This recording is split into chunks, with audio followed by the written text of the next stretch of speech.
We are live. Is anybody watching us? Folks, well, you're watching us. What show is this? Somebody's watching us. I don't know who's watching us. Folks, welcome to the It's my wife. Well, all right. Well, it could be Rachel. Welcome to the TotalCon. My wife is. Special edition Talkng Crit. This is the con wrap-up. We have none other than Zack Glazar from Frog God Games. Now, there's going to be a lot of stories, I'm sure, that will come out from tonight, or will come out tonight. Yes. There were witnesses. At least 2 out of 3 are witnesses. Well, don't listen. We can't talk about Skeeter's moment of triumph. This is the time that Mike violated Skeeter, isn't it? Yeah, that'll be covered. I'm sure that'll be covered Monday night. So. Oh yeah. Well. Oh, that's right. Yes. Yeah. So let's not waste the gold on that. All right. No, I have nothing to say now. All my best stuff is gone. Oh, good idea. Don't leave incriminating evidence around. So I actually was watching between last night and tonight. I watched the Zoom small press special you guys, you, Skeeter, and a bunch of others did for TotalCon. I was like, damn! It was very good. There was a lot of good advice. Well, it should be good because they trot that out every time there's a convention seminar. They've done it like 8 times in the past year, so it better be good by now. Hey, look, everyone's got one trick, dude. No, it actually did go very well. It made me feel good that the Queen of Gaming was pleased with it, and so because Angelia, as long as she's happy. No, we're happy to do it. We had good people there. What surprised me was the actual competency of Skeeter Green running it like an MC. Ooh. If you can keep him down to just 4-letter words without F in them, he can actually put on a pretty good show. Yeah, it's surprising, but you want to know the secrets? Because no one's watching, right? Nobody's watching. We let people in that had tickets, right? Or part of TotalCon, and then Bill asked for the Zoom link. Did you block him? Oh, no, I gave him no, Bill. Oh, Bill, sorry, we can't make it work with you. I don't know what's wrong. It's just not working. No, sorry, it's Bill. mostly because I knew he'd come up, right? And I knew Skeeter has a long experience with publishing. All involves around him, and Skeeter always tells a story about the time that Bill told him that he was no good at writing. I thought that would be uncomfortable with Bill being able to answer, so I just kind of, That is why you're chief executive officer at Frog God, because you make those. I'm not chief executive officer at Frog God. You're something. I don't know. You have a bunch of C's and O's and stuff. He's the coup. I'm the coup of Frog. I'm the coup of Frog God and the president of Necromancer, and that about 75 cents will buy you a Starbucks. Right? By the way, one of us has no pants on right now. You can if you can guess who it is. No, not me. Not me. Why spoil the surprise? Because not have to guess which surprise. It really wasn't a surprise, was it? No. Listen, I'm in pandemic mode. It's like, all right, well, I don't have to shovel the snow today. I don't know. Yeah, no. Well, all our ice and snow is gone. I mean, he knows. There's Texas. It's melted. It was all gone. All gone today. No gone today? It was a snowpocalypse Wednesday. It's a no-pocalypse today. So it's going to be it'll be 70 degrees in 2 days. It's going to be 70. What kind of show is this for people who are just now watching from TotalCon? Who knows? A bunch of unprofessionals. Oh, there's Angelia. Hello, Angelia. You really. I'm trying to. This is a tried and true marketing method I'm using here. I'm sorry, Your Majesty. Well, what we're doing. So this week we did shows celebrating TotalCon because we all love TotalCon, even though I'm the only one here that hasn't been to TotalCon. I really wanted to go to TotalCon. We'll have to fix that for you. COVID messed me up, so I hate COVID. But anyway, so we've done a show Wednesday. Wednesday we had Alan Hammock on. By the way, one of these things is not like the other. See if you can guess which one. So we had Alan Hammock. The next night we had Chris Clark. Last night we had Angelia and her husband, and this night we have Zack Glazar. So one of these things is not like the other. One of these things just doesn't belong. No, I'm fine with that. But we wanted Zack on Saturday night. Well, I say that, but because this is the last night of the con. I definitely wanted to have somebody from Frog God on there because Frog God are huge backers of TotalCon. We love what Angelia does. Bill's been, Matt's been, everybody's been, but I think everybody in the East Coast that belongs to Frog God Game has been. Yep, just you and Pax, dude. The Impacts haven't made it. The two fat guys, we haven't made it there yet. But anyway, so we're gonna spend some time here talking to Zack, and we're gonna do our part, telling stories about TotalCon, just telling. We want to know what game you ran and how that went, Zack.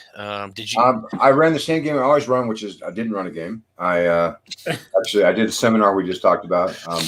I actually only run games. I run very rarely because at cons, someone, I guess they would say in Star Trek, has to have the con. Somebody has to make sure everybody gets their games. Someone has to make sure that everybody, gets their rooms. Someone's got to make sure that everybody gets the booth. And so at cons, I hadn't been running games for a long time. The last game I ran was for the Frog God Game Day, and I'm signed up to do that again in about 4 weeks. I'll probably run one next time I go to a physical con, just because Whisper and Venom is like the only thing I ever wrote. And so we're releasing that in 5e. So since that's the only thing I've ever written, I might as well run that. So also Death and Taxes. Don't. Taxes, Burlefed. I have wrote stuff, but Death I haven't wrote stuff in a long time. I was just telling Alyssa had a stream that I was watching on Friday.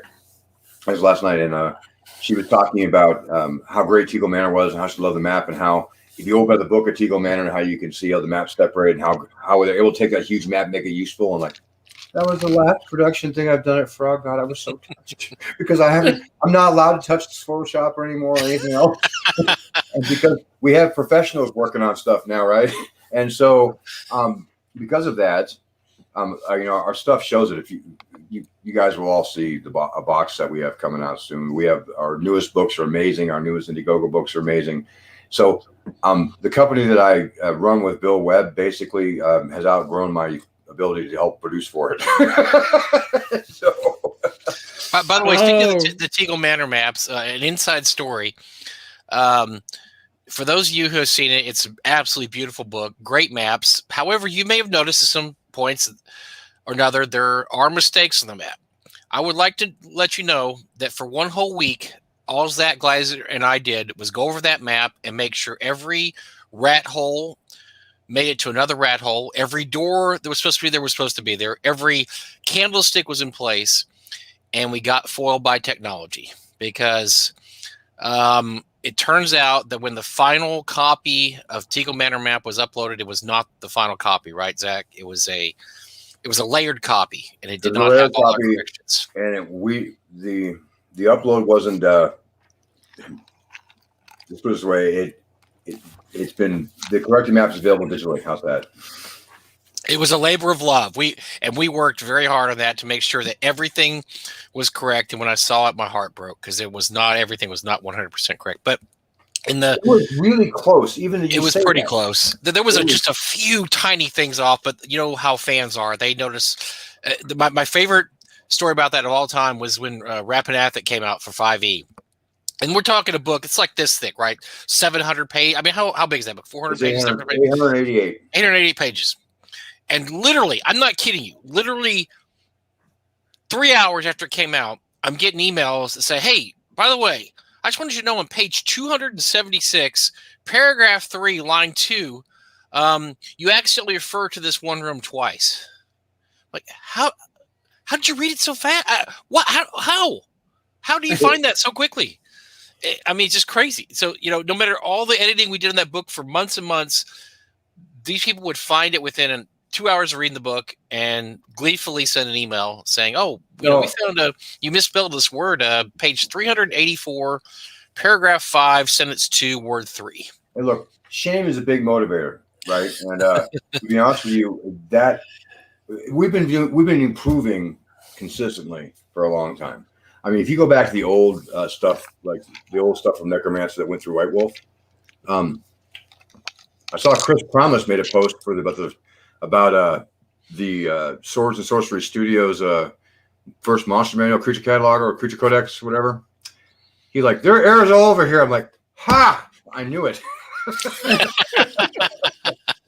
But it's a much harder process than you think. And to be honest with you, after talking to people I know at Wizards of the Coast, that they are not free of that at all. And you find that, hey, we've had someone mention that in a comment. But yeah, no, it's absolutely true. But the shame is a big motivator. Our books are getting better all the time. We have new processes in place to make sure it's better. We have a new guy, Frog Guy, whose only job is to do VTT work. And the VTT work he does, part of that is trying to get our modules in there, like when they're still in draft mode, so they can make the module, but before the book's printed, so they can be simultaneously released. What that does is that makes sure that the guy checking maps for Fantasy Grounds will find every effing mistake there is. It's the greatest thing ever, because when you have the dragon that doesn't fit in the room, he'll know. He'll know. Because reading it. The problem is, I don't know how much inside baseball people ever want to hear, but when you're reading these things for publication and you have so many different people in the process, when I was doing it myself, it was a piece of cake. I knew everything about it. When you're doing it with authors that are high, you find specialized people because they're great at it. We have authors that are amazing. We have cartographers that are amazing. We have artists that are amazing. We have editors amazing. But each of these things comes in at different points in the process, and so you can make. An editor will find one or two things with the map that's not quite right, and then the converter will find it. But when the dude who's got to do it on the Fantasy Grounds has to do it, because these guys measuring the rooms, right? And that right there is a huge check, and that kind of stuff helps. And we have huge, yeah, you're absolutely right. At Shadzar, yep. I love the mimic on the thing. That's badass. No, you'll find everything, and that is because that's true. We're making that part of our process. Michael Potter, I don't know how many of you guys know him. He does a lot of our Fantasy Grounds conversions. He's working with Sean, who's doing our Fantasy Grounds, but VGT basically oversight. That's just something we've wanted forever. Our friends no, they already get that. So no, that's why we're doing it now. The Fantasy Ground, the comment is, please give the converter the raw ASCII text or a BOT of the PDF. We actually give them the Word file. We can dump it to a .text file. We do that now because PDF always has bad characters. Nobody understands this more than me, man. I'm with you. I am your guy here. I promise. Because we do this book, for example, right? This is coming out in 5e. Nice. We are going to actually do that soon. But one of the processes is you have to go and find the original Word doc, right? Well, all right. See the author there?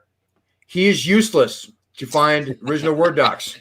All right. And so I had to go and search through and find the InDesign file so we could actually find the original text that we could use to create that. So the raw pieces of old files is so important, and we don't have any of those old Necromancer stuff, right? So that makes it a challenge. So we actually, to the point before about PDF, we have paid people to retype stuff. I mean, literally. Well, let me give you an example. This is also coming out soon for 5e, right?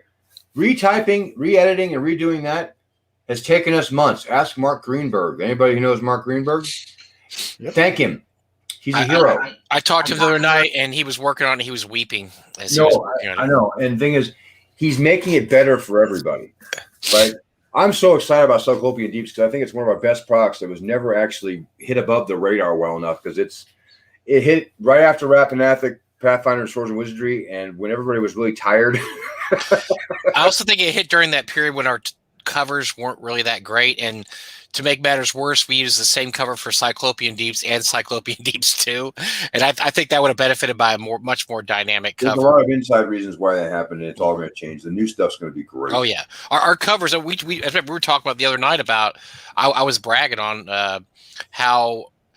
I was bragged on you and Matt. As a matter of fact, I was absolutely throwing you guys bouquets of roses because we were talking about printing, and I was saying how our artwork has changed. Oh yeah, that's right, because we were showing the Sirgos cover and how great that was. And I explained that Bill Webb came from a time when art didn't really matter, because he was a big fan of Judges Guild stuff. Judges Guild art is, at the best of times, looks like an amateur did it. The worst of times looks like a 3-year-old with a crayon. Dude, look at that hired me. and so Bill never bought anything because the cover looked pretty or the artwork is good. He always bought it because it was great. But we have a totally different. And Zach and I would always talk about this. Our sensibilities now are so different because a cover will sell you, and Bill's just from the old school that it doesn't. They really care about how it's written. Well, but you got to get them in the room, right? I mean, you can't have the best restaurant in town with the worst. Door. The door can't be covered with fly specks and bird poop. And that's the same thing with our art. And our artwork has improved immensely. And Casey is also responsible. But if you look at the covers for our Indiegogos and the interior art now, it is really, really something. And especially, I think the Swords and Wizardry stuff by Syragos is great. Where do you see the screen? Okay, that it's a half height screen, so but it folds out four panel fold out landscape. Right, so it's not tall, but it's wide. And it has all the Swords and Wizardry stuff you'd want, like we used to have in the old screen that was good-ish. This one's great, right? It has it all, but it has a single piece of art that goes across the whole front cover. That actually, really, it's Michael Syragos did it. We paid for it because it's 38 inches by 6 inches. I mean, by the time it takes it, you get the wrap around. I have to watch it, like how boring it can become. Wrap around the outside with the wrap on when you see it made in China. But you have to actually pay a lot of attention to the sizes. And you realize when you want to do something like a screen, big art's expensive. Art's expensive. I mean, because black and white art costs as much as color art, first of all, right? So, but we wanted to make sure the Swords and Wizards was black and white, but it had a color pattern. A lot of things are different. The interiors, but by the time you get to making the kind of art we're looking at, it's expensive, but it's absolutely worth it. Because that's what differentiates a publisher like in our size, and we want to be better and better. I mean, we're looking at trying to make sure we're matching the art of people above us, right? And we're getting there. We're close, and it's a huge challenge just to be able to find the time of the artists who are talented and can follow through, and the guy who can actually go through and read it. I challenge anybody: pick up a book and decide what you want on the cover, and then once you decide that, think, well, where's the text going to go, right? How do we make sure this cover works as the front text? How do you make sure it's going to work so it will actually pop once you have a title? And how long is the title? How many words is that? How big you make the text? Where are you going to put the author's name? Where are you going to put this? Where are you going to put that? Think about that. That's what an art director does. And without that, we're back to like the City of Brass that was done back in 2008, Necromancer. The actual title characters covered the actual art. Because that's how little they care after the point, right? No, but it becomes you can't do much about it if you haven't thought about it in the beginning, right? So art direction, right? And that's even like someone says, layout's a pain in the ass. Yeah, no kidding. That's understatement that I love. See, that's the kind of understatement that I'm really into. No, layout is a pain in the ass. Why is it a pain in the ass? Because you are taking elements that cross the board that if you haven't had professionals actually think about it for each page, you're never going to get what you want, right? And like. I've done it. This is what makes me unique, right? I did it all. I know I'm not good at any of it, and so therefore I do this. I got kicked upstairs because I've done each piece, and like I haven't got nominated for any award for layout, and I would never do layout now. There's not a chance. There's no. The last thing I did for us was like some. Now I won't even say. I did the map work, but that was all in Photoshop, right? I love InDesign. I find it fascinating and cool. I do not have the talent. The people we have doing like Chuck and Susie doing this, and Rich Oliver does our POD stuff. We have 3 people. That's how we have 3 people. They work almost full time, and they do an amazing job, and they do it fast, and they do it reliably. So yeah, it's a giant pain in the ass, but to make sure they can do their job well, it's a giant pain in the ass too, because somebody, I won't name names, has to go through and make sure everybody else on the way up to the layout process does all their parts correctly. And some of the stuff I have to judge, I got to trust so many people to do it right. Because, okay, we do conversions. Okay, well, I know Pathfinder 1, not at all. Not one bit. And to trust the people who've done the work, and Michael Mars Russell did a lot of our work for Pathfinder 1 stuff. And he did a great job, right? But I have to trust that he has done that part of it. So when we do the Pathfinder version, we know that it's still in line with how the whole module is going, but is not an exact replica, because you can't make a module for 3 games and it be the same. It has to be the same theme and the same spirit, but built for the game itself, or you're just selling a knockoff, right? And so we work really hard at that. And I think I'm really proud of Frog God Necromancer because we've really upped that. Because as a matter of fact, I'm probably going to talk stuff I shouldn't say, but I feel like I'm talking to you guys like I'm like on Facebook or something. It's just us. Nobody's watching the show. No, nobody's watching. Okay. We're considering making all the Swords and Wizardry like Indiegogos the size of the Swords and Wizardry box set, so you can put the modules inside the box and haul it around with you like you're taking your bike and head to school, right? No, but so to differentiate the size and actually pare down the information that's provided because it would be match a much more Swords and Wizardry type adventure. Now, I would still have the words from the author that are important, right? But it would be reworked in such a way that it would be designed for that kind of format. So then you can put it in a box set and you can play Swords and Wizardry with that, like boom on the table, have a map that folds out like a full page in the back, and then you can play it quick and easy, and it's just like playing a white box game, right? Whereas you can get the same adventure, but it has all the extras you expect in a 5e version to make it run well in 5e, and then have it in a layout and a format that makes you feel, comfortable like you're playing a 5e game, yet you both fought a Kraken, right? But fundamentally, you fought them and got to that point through the different ways that makes each of those versions of the game shine. I play both Swords and Wizardry and 5e. I'm a Swords and Wizardry guy because I'm old. But I like 5e very much. I like a lot of the things about it a great deal. We can't lose the elements of what makes 5e great while we're not trying to shoehorn it, right? And so that's the part of the process that makes it hard. And so I'm incredibly proud of the stuff we're putting out, but it is, you told me, Mike Bellotto, I blame you. Like, this is all really your fault. Because I'm the one. Well, look at me. I was my own visit at TotalCon, at GameWorldCon one year. Mike Bellotto, I drove up when I was still a small press guy. I mean, I was still selling these, man. I was still selling these. Someone on the back of his Chevy, yeah. Yeah, pretty much. And we're there, and then next thing I know, Bill Webb, I want to buy your company because Mike Bellotto talked me up. It's your fault. This is hard. This is hard.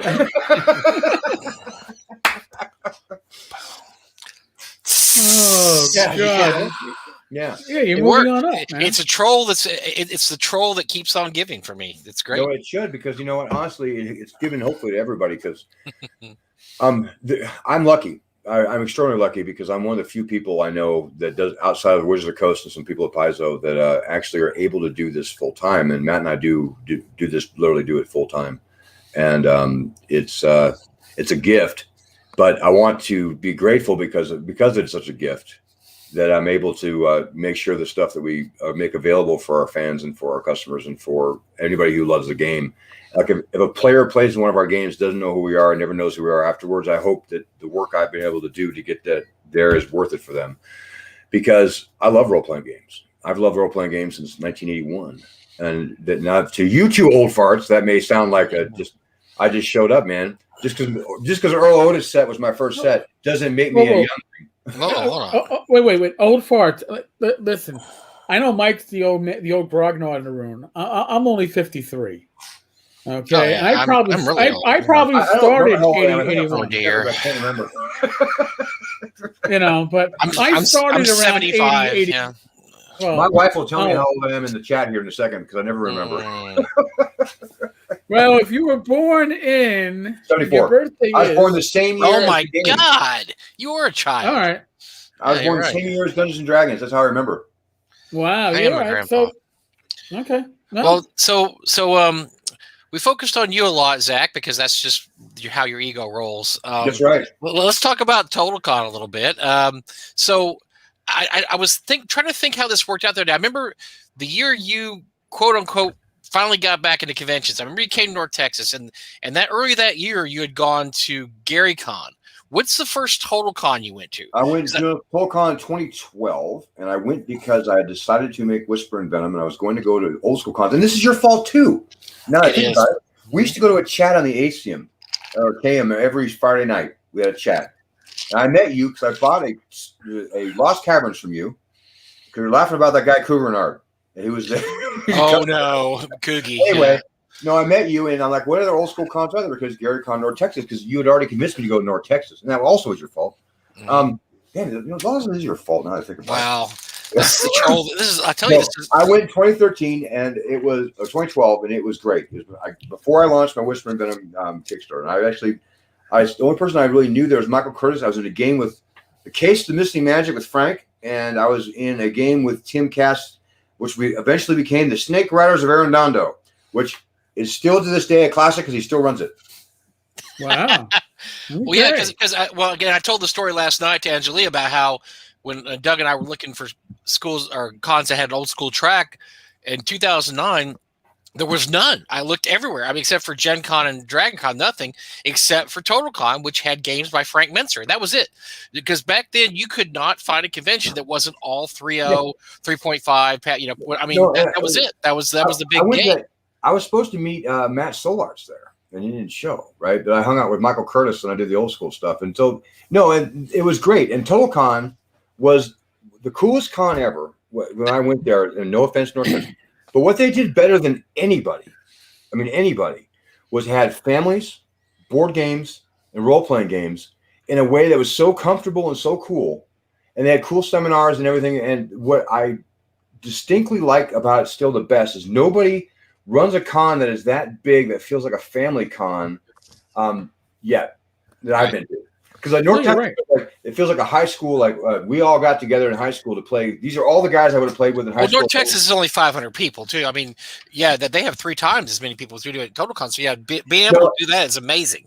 I've never met anybody there that was anything but nice to me. Like the coolest. No offense to my boss here, ready? The coolest old school designer that I met was Mike Pondsmith. He was amazing. Now he's probably so rich and famous that he won't talk to me, but he was awesome. Actually, he will. He's really cool. But and I met. That's the first time I met. So I met Alan Hammock. First time I was in a game with Frank, and then I was in. But everybody is awesome. And when you lost your virginity at that con too? No, right? No. Okay. I still have it. You know? Oh, ouch! Oh, shit! Sorry, Jim. Oh well. Yeah, actually, thumbs up, Jim. Kim George, you look amazing with 75, Michael. Yes, you do. I do. Well, because Kim's my baby, so Kim's awesome. Thank you. Yes, she is. She's the best. No, you know what? I will say this: TotalCon doesn't have Kim, and when we go to the TotalCon, she's not there. So that's one thing against it. But it's got all those other idiots on the East Coast. I guess Ian shows up. No, Ian shows up. Lockley was there. And all those guys. Yeah. Last time I was there. Tenkar and all those. Tenkar was there. Yeah. No, but you know what? There are a lot of people like I first met there. Jay Parker I met there. And it was awesome. I have a cereal box in my office that from TotalCon. I have great memories. That's the last actual con I went to pre-COVID. Right. And you and me both. Yeah. No, and you actually got ill at that con, Eric, and I was actually worried. I remember that. Listen, I'll be honest with you.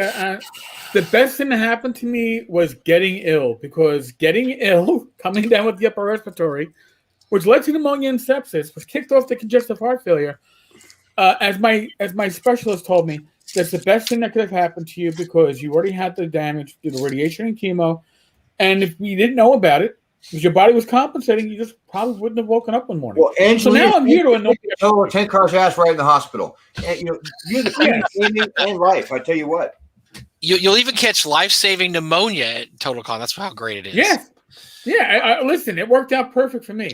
And I'll be honest with you, I had a great time. I was supposed to run 2 games. I ran a game with a full table, and then I didn't run. My second table had 1 player show up because it was Saturday night, and we all know what happens on Saturday night at the convention. Everybody gets to I'm tired. I'm done. I've booked everything already. So we went. We moved it to the bar, which I think is always the best place to run a game anyway. But just me. No, we went to TotalCon, and Bill didn't initially want to go because it's so far for him because he lives in Washington State. Oh, yeah, that's a long way to Boston, and he hates to fly. Right. We went there. We were there 2 hours. He's like, "This con's just great. I want to go all in. I'm going to go all in." And I'm like, okay. Everything he does, when he decides he likes it, we'll go all in, right? And it's been kind of rough because as a company that works remotely most of the time, we're so used to seeing a bunch of us at cons, et cetera, and not going to cons this last year and this year. It makes you realize what an integral part of the experience as being a professional in the hobby is. And I hate to say this, and everybody should smack me for even saying, but it got to be a drag, man. I was going to con a month, and I was dragging this loser with me below me. On the Well, I would say the year. So 2019, I went to Gary Con, Gamehole Con, North Texas, Reaper Con, Long Con. I think there's one more missing in there. You went to all those plus. It was a game. Yeah, I went to all those plus more. Plus TotalCon. Plus TotalCon and plus Crit Hit Con in Phoenix. Crit Hit Con in Phoenix, yeah. And we were dragging. By the end of the year, Gamehole Con, we were dragging, Zach. I mean, do you remember that? We were just like, man, we were tired. I mean, that's the most cons I think both of us had ever been to in our entire lives in 1 year. Yeah, and the thing is that I kept telling you, like, they're paying us to do this, right? And you're like, yeah. He goes, we're assholes. We're assholes for bitching. And I was telling you in the car, I'm like, we're bitching because of the carry books we're selling because they're paying us to do it to go to gaming conventions. And you're like, I know, but I'm still tired. I'm like, I was tired too. Well, see, I've been rested because I remember the next year, by the time TotalCon came around, I was really jealous about not going because that's back when we decided that, okay, only some people are going to go to some cons. We're like, you know what? You're not going to go to TotalCon because it's all on the East Coast, but we'll go to Gary Con because we were going to go to Gary Con. Remember SnowCon that year too, and you vowed never to go to the East Coast. SnowCon. With the SnowCon that year too, yeah. So the year started off with SnowCon in 2019. Oh my gosh. That's the first time I flew in 21 years too. And I probably will be another 21 years before I fly again. But yeah. Yeah. So anxiety and I'll tell that story later. I was all ready to, I was ready by 2020. I was like, man, I'm kind of back in the groove again because you guys were having so much fun at TotalCon. No, TotalCon. And then literally 2 weeks after TotalCon's when Armageddon hit, and Gary Con was canceled, and then it just cascaded from there. Everybody was canceled. We were like a week out from Gary Con when they finally canceled Gary Con from actually happening, and like we were gonna go. It was me and Matt were gonna go. Well, first of all, you, Matt, me, and someone else were gonna go, and then we decided, well, Mike might get sick, and I decided that, so Mike's not gonna go because Corona might be worse than we thought. And who was the fourth person? Was it your wife? Somebody else was gonna go. Susie Mosby, yeah. Yeah, and then we decided, okay, we don't need that many people. There are only two. And then at that point, the whole con was canceled. So it was like, okay, well, I guess everybody's staying home. And then, then we had the year without cons pretty well. Although we did have North Texas, which we only had 80 people attend, but which was by design because we told people not to show up if they were traveling or older. There was just no cons. As a company, we're not going to North Texas. I'm going to North Texas. Jen's going to North Texas. I bet Matt winds up going to North Texas. I haven't asked him yet. But I mean, we're individually we're going to be going. Jerry's going because we told Jerry. Oh, Jerry, yeah. Yep. He got inoculated. We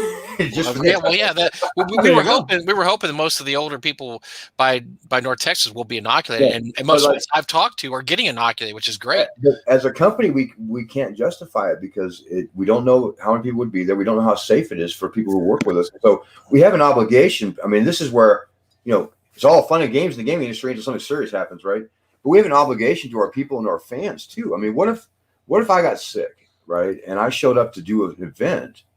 Oh yeah, my wife reminds me I'm on staff for North Texas. So I have no excuse. Oh, that's an inside joke too. No, it's not an inside joke. It's an outside joke, but inside and outside joke. But inside outside. Yeah, you make her dress in like skimpy outfits and do like. I don't make your wife do anything. If you think you might make your wife do anything, you're on crack. I don't really think so. Your wife decides what she wants to do, and she pretty much tells me what I'm doing. So. Enough. So yeah, I did not call her up one day and say, I really think I'd like to see you in a Skippy Devilette costume. No, that never happened. What happened was she told me that she and Jen Green were going to show up in Devilette costumes. And I'm like, oh, okay, sounds great, man. You want to guess why? Oh dear, this is some kinky sex game that I don't want to know about, or no? Okay, no, 100% not. She watched the disorganized way we ran it the year before, and that was too much for her. Her OCD kicked in. She's like, what is that Satan guy? He doesn't know what he's doing. He's just right all over the place. No, it totally kicked in because you're looking around for the next thing to auction. Well, that is true. Yes, the Devilettes are extremely helpful though. They probably will be more helpful the older I get too. And I really start forgetting stuff. I'm be like the Stan Lee of conventions. I'll make appearance, 5 minutes into the movie, and then you won't see me again. I'll come on stage as Satan and then wave and then I'll go off to my old folks' home. But no, we'll wheel you back. Don't worry. No, but we're planning on having the con this year because we're very lucky this year, and that's I was talking to Angelina last night. They kind of hit both ends of the spectrum because they were able to have the last big convention of the year last year because it was right before COVID really hit, and unfortunately this year the vaccinations were not quite out enough in time for enough people to be vaccinated for them to do TotalCon this year. So that they kind of, whereas like Gary Con got shafted 2 years in a row because they got at the very beginning of the cycle last year and they're hitting at the very end of the cycle this year. But Texas, we're going to be okay because we've already heard from people like Steve Marsh inoculated. Alan Hammock is getting his shot. I mean, all these guys we've talked to are getting shots. So we're really excited about the fact that most of the people who are Mr. Hammock, yes, calling Mr. Hammock. So it's going to work out. A lot of our special guests are ironically the ones first in line for vaccines. So we're figuring we have 3 more months. 3 more months, we should have quite a few more vaccinations by then. And every year we're hearing from people saying, "Hey, I got my second vaccination. I'm ready to go now." So awesome. Now if only if Doug and I can get our vaccinations. We haven't got ours yet, but I'm sure we will in the next month or so. So we've really benefited by that. And I think most conventions are going to be after June are going to benefit by that. And we're scheduled to go to Game Hole this year. I think we'll be okay by Game Hole. I really do. I know Alex was real worried about that last year, but it looks like it's going to work out perfectly this year. I think there's a good chance that Alex will be the first really viable larger con that goes. I bet it's a third the size by intent. I don't know. I haven't talked to Alex except for to laugh about you. Not you, Eric. No, I didn't think it was me. I already got to argue with Alex today online. So I worry. I worry for as an industry-wide thing. Well, I don't always worry. Sometimes I'm kind of vaguely happy. But Gen Con, right? Gen Con is in a position that's bad because the amount of money it takes to throw something like that, and you don't know how many people might actually go. You have an entire government organization that helps you throw a con in a large city. That isn't the same thing as, hey, man, we're going to have a con this weekend for like 1,500 people, which is hard, but the scale is insane. And I worry that Gen Con won't be able to recover what it was as a mecca. But in some ways, I'm not that sorry because I think there's a lot of advantage. No, hold on. I can be snarky, yes, too, but no. I think there's advantages to having regional cons and local cons that people feel comfortable at. That also you'll see a mix of, Gen Con does not benefit from a mix of virtual and attendees in person, right? Yeah, right. They don't. Whereas I think smaller cons do, and there's a real advantage to building face-to-face communities in our industry that we've done surprisingly well virtually. That we have a lot of the problems that you saw really loudly, I think, in our industry with, well, you're an asshole. No, I hate you. I'm a tweet about you now. And Eric Tenkar, you know him. Oh God, I don't really know. It's the worst. Yeah. No, but listen. I'm a horror. I'm a horror. I tell you. No, I heard but that goes away when you meet people. Sure. Right. You meet them virtually or you meet them in person. Yep. And I think that what this has done for smaller and regional cons is going to be big because they're learning now the tools to make. Like TotalCon's done a great job on this because they've been able to build off. Because Gary Con's job, it was interesting because it was the first, right? And so being able to build on that, we all kind of know. So I think having regional, local cons or company-wide stuff like Frog God has Frog, we don't call them Frog Game Day, and it's actually more than one day.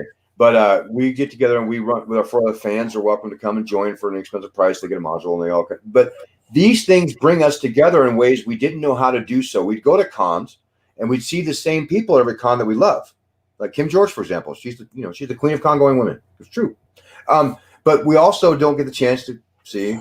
You can now because you can go because they have it virtually. See, no, but honestly, we're better as gamers because of this miserable mess we've all been stuck through. Because it's taken people like, I'll name it random. We'll call him Bill. Okay, we'll call him Bill, and Bill. It was a typical. I don't know, a designer in his 50s, let's just say, but Bill learned how to use Zoom, which would have been impossible. I mean, impossible in the past. And Discord. I mean, there are tools that are going to let us be a better community. and it's all because of what happened with COVID. Now, terrible it happened, but the fact that it did happen is we're going to take the best things from it, and that's the only thing you can do with horrible situations is take the best. So I do think cons are coming, but yeah. Well, this is something that Eric and I talk about a lot on our show. Now, you wouldn't know that because you never listened to our show. But if you did, oh yeah, we need to talk about that too, about how you tried to poach our day Wednesday night with your GDZ garbage. You know, and then I'm not in charge of that show. I'm just a namesake. Just well, I shamed Skeeter. Talk to him. I shamed Skeeter to moving to Mondays, so that there you go. I picked that day. Well, he said he did. That's weird. Now, Eric and I talk a lot about the shape of cons post-COVID, and that's something we talk about a lot. Is when are people going to feel safe about the giant gangbang that is Gen Con or Drag? I'm talking about cons, Dragon Con or Gen Con or Anim or A-Con or any of those big San Diego Comic Con, and honestly, like you were saying, Zach, I think those days may be done because I don't think a lot of 60 or older special guest types are ever going to really feel safe in a giant crowd like that, because we always had con crud, right? It's just something, I'm sick after the con. Everybody kind of joke about it. You had a sore throat and kind of a mild cold. Every once in a while you might catch, like Eric, right. You catch pneumonia, you get really sick, catch the flu. But, there's nothing like catching something that's going to kill you. So I think that this is going to change the fundamental way we do cons. I mean, it's not like Gen Con's going to wake up this year and go, you know what? We're not going to social distance anymore. No masks, no nothing. Just all cram them in there like we did before.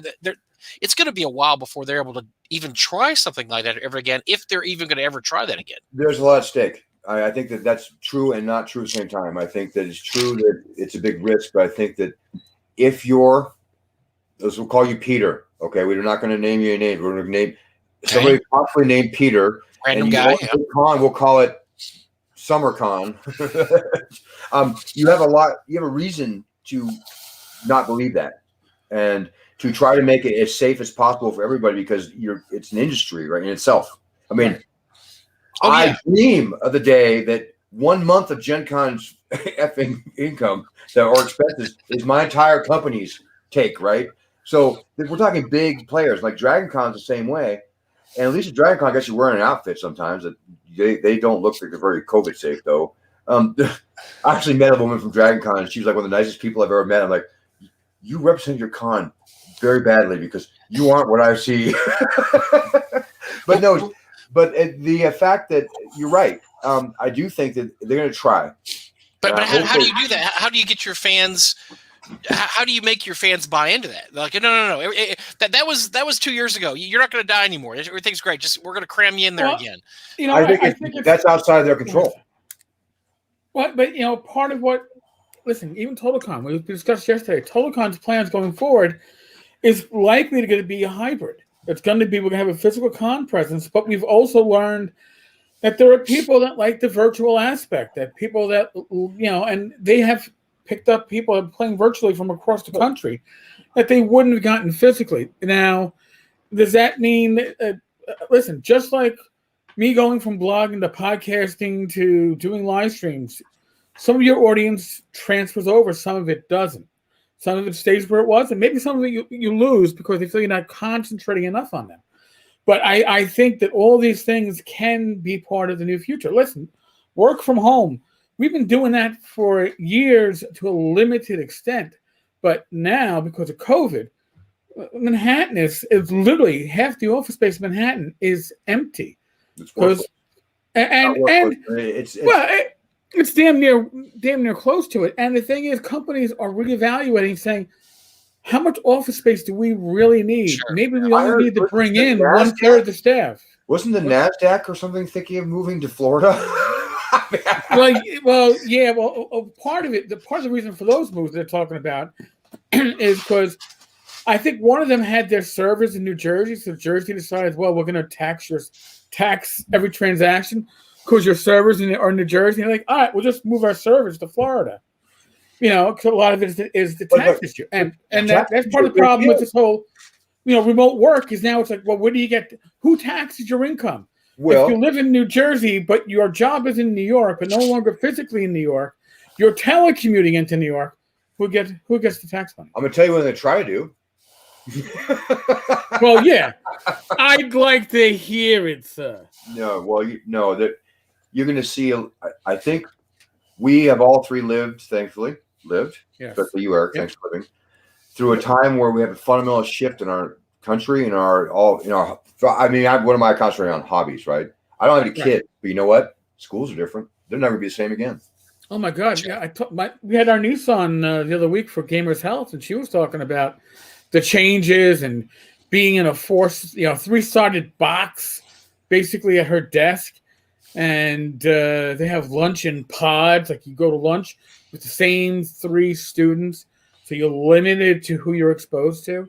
No, and people like opt out. I mean, homeschooling was a thing, but it was a thing you had to really commit to, and you had all kinds of baggage associated with it, and all kinds of stuff, right? I don't think people look at it that way anymore as much, and I think that's going to fundamentally shift. And so, what happens when I'm paying taxes for school I don't use? People aren't going to like to do that as much. I mean, what will change? I don't know, but what I do know is that has changed. It's changed our hobby, changed conventions, changed our country. I mean, everything is different. We've lived through it now, and it's interesting times, as the Chinese curse would say, right? Well, my daughter, my two young grandchildren are being homeschooled because of issues with the school, and they've done great. And they've done so great that they have a chance to go back to school for the spring semester. They're not going to go back. So they've have been out of school almost over a year now. It's been great for my grandson because he had a lot of trouble with online learning. He's 10 years old.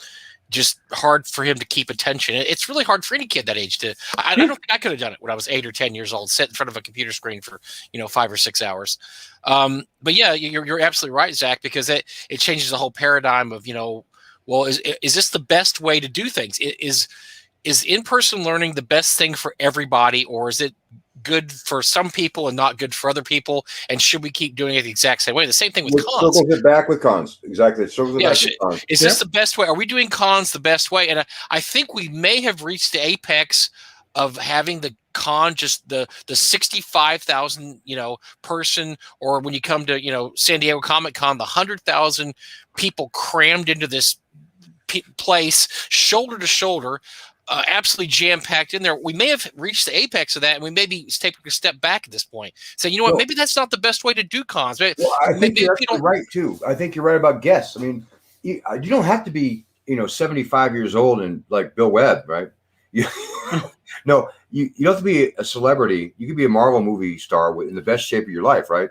Do you want to go in for a place with 65,000 people and wind up, because you can't avoid touching them. I mean, even if you try to not. Surfaces, food, something, right? If you're afraid of, getting sick, because, I mean, you can't afford to get sick if your job's acting, right? And you make a lot of money and your brand is worth something. You're not going to risk it over a $5,000 appearance fee. And not only that, but think about how these cons, let's pick on San Diego Comic Con a little bit too. Think about how they get people in there. Why do they get people in there? Because you can see the entire cast of American Horror Story or Marvel comic movies. If they start appearing on video, and we got the latest, everybody for the latest Doctor Strange movie, and they're all on video. Nobody's going to come and see that. No, they want to go to the con. They can have a virtual con, so you can. Right. So you can have these events so they can be with people, and they may not get the appearance fee or may not be quite the same, but you'll have people who will be willing to pay to do that, and you'll find businesses that will grow. I think that, honestly, this is big to TotalCon, honestly. This is to them and to you guys at North Texas first, because that's the first time I saw in-person and online play at the same time. And I think that that's going to grow next year. TotalCon went from a completely in-person to completely online, and they did it really well. Yeah. And that's going to show other people that, this is possible. And what I love about this is, I'll pick a guy's name. I'll just randomly, Heath. We'll call him Heath. Would he be from, just say Australia or somewhere? Well, I mean, all I want to say is that it's a place where animals will either kill you or stick you in their pouch. So Australia, thereabouts, I got you. Around there. Oh, okay. No, but I know him now, and I've met him because of online stuff like Facebook stuff. But I can play games with him now. Like, I don't play games that often, but if I go to a con and play games, I can play games with guys that I know and like Heath. Sure. And I had a guy in my game for Whisper and Venom, and he was from New Zealand. And I'd never played it. It wasn't even a customer for Frog God Games. He just saw we had a game day, wanted to play a game, and signed up for mine. I paid. I was like, whoa, really? Wow. Because I wouldn't pay to play him. but he was great, and I would never have the interaction. And having this be both ways to do it, you are able to just meet people that you want to meet. Because one of the things I always say about gaming is one of the reasons I'm glad I'm in it professionally, but why I made Whisper and Venom, why I came back into it after 20 years of not doing it. These are all the friends I always should have had. I want more of them. Right. You're always limited by geographical considerations, right? Now you're not. Now you're not at all. You're not at all. And not only with that, you're able to find people through people. Like I know that somebody who's aware of Eric's blog and would comment on it and read it and watches his streams or knows who he is, and somebody that I like. Hey man, we work with Swords and Wizards. You like that? And it's like we used to have a contact. I'm not trying to sell them anything. It's like we have an instant way to touch base because it's such much easier to find the people who share your interests, and then that core group can grow in ways that makes it better. Are we better off with Kiwis in the groups? Yes, we are. Are we better off with people from from all walks, right? Like we met through Eric's. She came to Eric's Discord. When it was Alice Pang came to Eric's Discord and wound up being in one of our frog chats, and we hired her as an author for Moondaughter's Fate, which was effing phenomenal. And it was really different from anything we would have done. We never would have tried it, except she was Chinese American and really believed in doing Chinese American adventure that really believed in the legends and in the lore and really took it seriously. We would never have attempted it for lots of reasons, primarily because none of us are Chinese. Yeah. That's a tough one. That's tough, yes. You know what I'm saying? But we met her through Eric's Discord and then onto our Discord and blog, and we meet better people because you just have communities that if they're good people and they have a good time and they have the right attitude, you get to meet people that you can actually want to be around. And that's what we're doing here. And that's what TotalCon is doing so well, is a transition from all off to all on, that the next one's going to be a mix. Well, so you can still have Heath at a con. Mike can show up to TotalCon still. Well, we also Eric and I talk about a lot, though, is that one of the things you miss about cons, though, is the fact that you don't get to go to a dealer room. You don't get to go, those, hey, we all had a game. Let's all go to dinner and get something to eat, and you share stories and you have a great time. And that's the one thing that I think people are jonesing about, because something I talked about with Angelina and her husband last night was the fact that we're kind of hitting online con fatigue right now for online only cons. And I'm not saying if they're part of another con, it's going to be different. But right now, I think we're definitely hitting online con fatigue. I talked to Alex last year about Gamehole Con, and they had a pretty good amount of people. I think they want to say they had about 1,500 people for their online con. But Alex said he wouldn't do that again. He said if we have to do this again, I'm just not going to have a con. And I was like, why? He goes, because I like doing cons in person. I said, I absolutely agree with you. Is it because you're missing a big element of a con by not doing it in person? I'm going to agree with you because I like to. Of course you. I was in Alyssa Faden's stream last night, and she said she wanted to make it like we're hanging out at a con just talking. So she was working on a map, and she was talking about how maps are made, just general BS back and forth in small rooms. I think that we're going to find ways to recreate what it is you're missing, and I agree with you.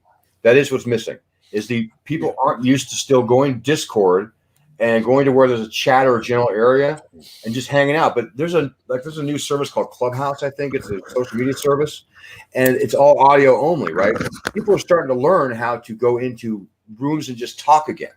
And if you find a way that you can implement that, you can do it. Now I know that you guys don't want to hear this because you're old, but VR will do the same kind of thing. You will find that we are going to find a way to be social in the way we want to be, whether we can do it totally in person or not, because we want to do it. We want to recreate that, so we will. We have to do it. Yeah, exactly. But we're never going to be able to do. No, I disagree that we're never going to be able to do a dealer room, though. The whole point of the dealer room is you go in. There's the book sitting there, and there's Jeff Delaney behind the counter. And Jeff Delaney can sit there as you're flipping through Astonishing Swords and Sorcerers, can talk to you about the game, can show you the T-shirts over here, and here's something over here.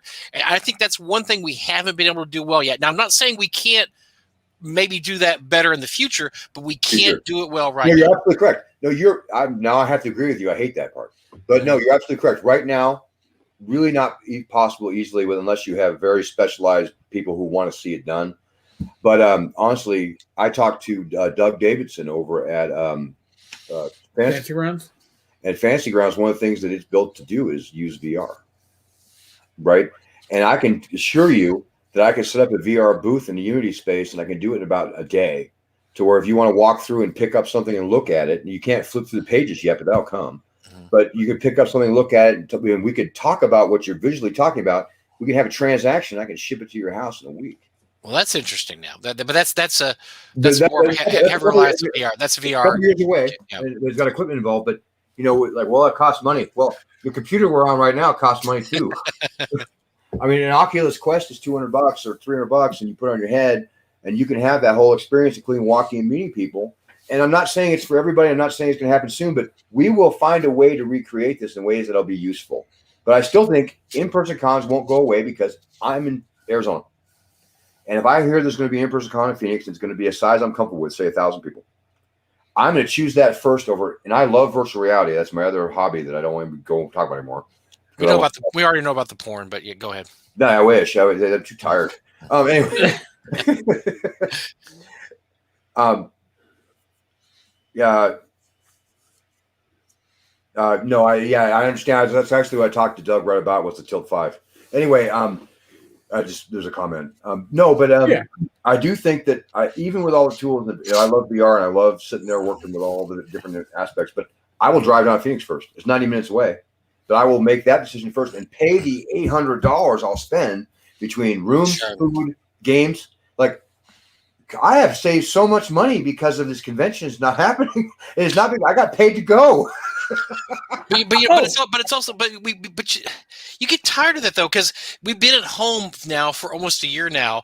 People are jonesing to get out of their house. That just anything. I mean, is there a dog park down there the street that I can walk to and look at somebody else's dogs? I'll do it. I just got to get out of here. I see this behavior in people. They're just wanting to get out of the house, and I think that's why in-person conventions will never be done, because people are wanting to leave the confines of their four walls. They're tired of staring at it. Certainly, but they're going to be limited in size, like you said. I mean, that's just part of the reality, and they're going to probably be a hybrid, because if you leave behind the hybrid people, first off, they're potential con-goers in the future, but they are also people that might shop at your virtual storefront. Sure. I think even if it isn't fully enabled, it's going to be there. I think if you're Gary Con, your TotalCon, your GameholeCon, I think what you're going to see is you're going to have a premium. It's going to be a premium price to go in person. I think you're going to spend more money to get a ticket to go in person because more people are going to want to go than they're going to be comfortable actually offering it to. And so you're going to say, okay, we're going to offer it. Now, people get mad but sorry, capitalism is what it is. Badges are $300. Badges are $300 to go in person. They're $50 to go online, or $20 or whatever they would come out to be. And it's a premium experience with, that they're going to make sure everybody there is safe and they have all the distancing they need as that goes. And that may change in 2 or 3 years, it may not. But the premium experience you're selling locally, right, is going to be one thing. And then you have a cheaper one online, and then you may want to transition between them. But in order to maintain viability, you have to make so much money to get a space, right? Mm-hmm. So in order to make sure that you get there, the only way to make sure you have that money is raise the price. So you're making that a premium experience. And then you're offering let's call this the Zack experience, when you just show up online. Do you need some kind of a bleach and drain cleaner for the Zack experience also, or? Yeah, probably. You might, Rabbit. You might. But now the thing is, certain cons are certainly a Gamehole could do that experience and switch over to that, and it would run smooth as anything. And I'm not going to say which con or cons won't run as smoothly, but they are certainly out there. It's going to be. Not going to say anything. I know which one you mean. I mean, TotalCon, it runs very well. TotalCon was awesome. Yeah, TotalCon wouldn't have. What are you laughing at? What's so funny? I know what Connie's talking about is not organized. I'm not going to say a damn word. Yeah. I just know from my personal experience as somebody who, if I was going to a convention, would be running games and the table for retail for Frog God Games. And I know the frustrations that I've gone through. And can only imagine if that was up to a premiere experience, what premiere would include, and I can't think of anything positive in this instance for what I'm thinking about. The money it costs to run the con. Yes. It wouldn't change the experience, but it would cost more to do it in order to make it viable economically. That's my point. Well, I still think that you're just going to get those people that because I know. I mean, I'm just all I have as point of reference is North Texas and seeing that up close. And that demo is really young. But Doug and Alex, it's funny. Doug and Alex Kamer as absolutely 100% different people they are. They're a lot the same in that they both do cons just because they love cons. They don't make money doing it, but they love to do it. And they both have the same attitude. If I have to go 100% online, I'm just not going to do it. Alex has said that, and Doug said that too, because they want the whole con experience. They remember going in there, meeting people, actually, playing games, sitting down at a table, rolling your own dice at the table, going to the dealer room, going to dinner afterwards. They want that whole experience. And so I think you're right. A hybrid works well because there's always going to be people, and we talk to people, that are not going to come back to North Texas this year, and we're not going to blame anybody for not coming. We understand perfectly, and they want to apologize, and they say, I'm just going to do online this year because I don't want to come in even with the virus, even with the vaccine, no problem at all. But I think as time goes on, we're going to see those people back slowly, and I don't know how many years we're talking, but I think at some point you're going to have the numbers almost as big as you had. You're always going to have a certain segment of people who don't feel safe or don't want to go or just getting older. And, when you're older, like we were saying earlier, you can get sick from anything. It's not just COVID. It's pneumonia, it's flu, it's con crud, it's food poisoning. I had food poisoning at a con once. Just all that stuff happens. And I think you guys are downplaying the experience of the con in person. Maybe it's because I'm older and that's just the kind of con I've always been to. That's my preference is that, but we have to think about it. What it is. It's going to be possible. And when I say premium experience, I mean our old experience that was an unpremium will be the premium experience. No, I don't pretty much. But I just saw Shadzar had a note here. The way they miss these deal rooms, we miss the deal rooms too. And there are things you can buy at a con you can't buy elsewhere. We used to make specific con merchandise. Well, not only that, I'll give you an example. You can buy anything there is to buy at Amazon.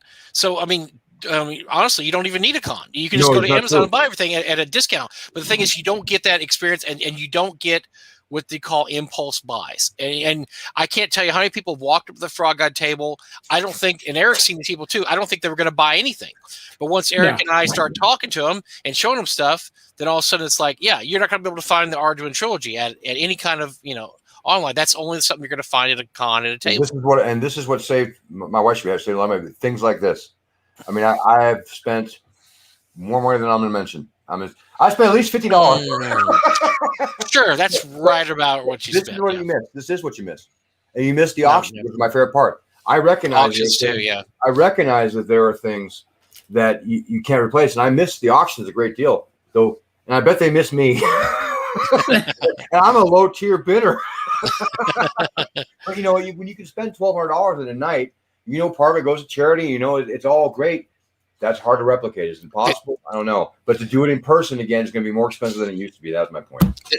No, I agree with you totally. And honestly, I mean, maybe talking out of turn, I don't know, but I really think Gary Con's moving towards that premium model because Luke's already said that 3,000 people were way too much for the last year of Gary Con, the one we all went to. He said that was far too much. He'd like to see it half that, 1,500. Well, if you charge regular prices for 1,500 people, you're going to sell it in 5 minutes, and that's going to be it. That's your con. What Gary Con could easily do and still fill up is charge $100 a ticket, and they'll still fill up. 200, you think? 200. Wow. I mean, I don't want to say that that's a good idea because it prices people out. I hate that, but you know what? Yeah. In order to go to the Grand Geneva, I know their bill is not cheap, right? Yeah. If you have half as many people to do it, and there's all kinds of other factors that I think you'll see. Like I said, when I say premium experience, like I said, I don't mean an improved one. It's going to be the same. Costlier one, yes, yeah. No, and once the Shags are once again, I bit my tongue and pushback towards online con elements, but it's only proven Matt Kovo right when he said older people are not capable of adapting Q rates. And I hate people proving Kovo right. I hate people proving him right too. No, you're right and wrong there, but some old people can actually do it. Well, look at Tim Kask. Tim Kask runs games online all the time, and Tim Kask is the most computer adverse human alive, and he's able to do it. Hold on. No, because you're wrong. Because I worked with Tim Kask to get your computer working. And I can assure you that's not true. And I've worked with you to get your computer working. And I'm sure that's not true as well. Well, if you're talking about somebody named Bill something or another, I'm not going to talk about what we call him Bill. Well, if we're talking about the same quote, air quotes, Bill, when he used to go into the Tavern's Discord, I had to leave his mic on because we couldn't figure out a way to do it with push to talk. Bill, and even that required push to Bill. Push to Bill. That's okay. Just leave it on, and I'll the guy mute who him later. Turn him off, and then he'd leave the room, right, and he'd go to bed. And the next morning, he'd still be in your tavern. You hear they're breakfast going on. They're serving breakfast. You gave me permission to meet him one time. Haven't we all? Let's not say we did. Let's talk about computers, Mike. Let's not, please. God, please no. She's not a devilet at all. Not at all. Yeah. No abuse to you, Mike. She lives up to the ideals of the devilet. I'll allow it. I'll totally allow it. But you know what though? I have been talking to some Congoers that are wondering if maybe we might trade the devilets in on younger models. So just letting you know. But maybe look at something in their 20s, somebody in their 20s. Well, I don't know. Right just throw that out there. I'm gonna have a response to that. Nobody in their 20s goes to North Texas. Luckily, honestly, my phone really isn't here, so she can't call me. My phone's in the car, so go ahead and post away. Post away. Not gonna hurt me. Nothing's gonna hurt me till I get to my drive home. They'd be like crying in this. Well, not in your beer because you'll be driving home. Oh God. I need a moment to catch my breath at this point. Well, so let's since we're here kind of talking about cons and TotalCon, tell me about some of your most memorable moments of TotalCon, Zach, because I know you have some. I've heard some stories. Well, let's see. I remember the time that when I played the Case of the Missing Magic with Frank, we played for 4 hours and we never went anywhere. Oh, because that's the investigative mystery one. Yes. And I was like, oh boy. I was like, this is cool because it's Frank and it's actually interesting. But looking back, investigations sometimes are terrible at cons. Yeah. It sounds like it would be great. I agree with you. It plays not good, but it does sound fun. But it's fun. It'd be fun with a group of people you already know. But I know this is shock you, but sometimes when you're with people you don't know at a con table, you try to out-nerd each other. And we're already pretty high-level nerds all at the table, right? So trying to outsmart each other will take so much effort for an investigation. You never actually investigate anything. Talk about how you're going to do it without actually doing it. We never went anywhere. And so I learned something there. That's one of them. But my other favorite one was a time we went to a really fancy restaurant and with I'll call him Bill. And we order all this really fancy food. And then poor Rocky Gardner, who's allergic to shellfish, right across from him is somebody else. I don't remember who it was. But they cracked their lobster. And all the juice flew all over Rocky's $70 meal. Oh, my God. And so he couldn't eat a bite, right? He could not eat a bite after that. No, and I tried to explain to Bill what happened while we had to order a second entree. And he's like, I don't understand. I'm like, that's why he's still alive, because you're not in charge. You didn't make him eat that. No, you have to eat it. Sorry. To make the story clear to people who don't understand, Rocky's allergic to shellfish. He's terribly allergic to shellfish. And like it could kill him. And all of a sudden somebody gets crack and boom, all the juice all over his food. And like, I like Rocky. If it was Ian, I'd be like, maybe. Let him eat it. Yeah. He's gonna get hives or something. Yeah, who cares? It's Ian. Yeah. It'd be entertaining. Speaking of Ian, I think he's got some Frog God stuff still. We need to talk to him. He's probably got it in the back of his garage somewhere from the last TotalCon. Oh, there's Dr. Gillespie showed up here. Yeah, you may talk about weight. What a Yeah, I great would say, three heavyweights. Well, I'm Yeah. pushing 3 bills. I'm pushing 3 bills here, Canadian. but actually, I would like to give a couple of shout outs to my co-stars here because number one, Eric has been doing the health thing with his wife, and Zack has been working out like a fiend the last couple years. Why don't you tell us about your new little exercise regimen that's helped you lose a lot of weight? Mine? Yes. Yeah, I play disco music inside of a fake environment with 2 laser swords.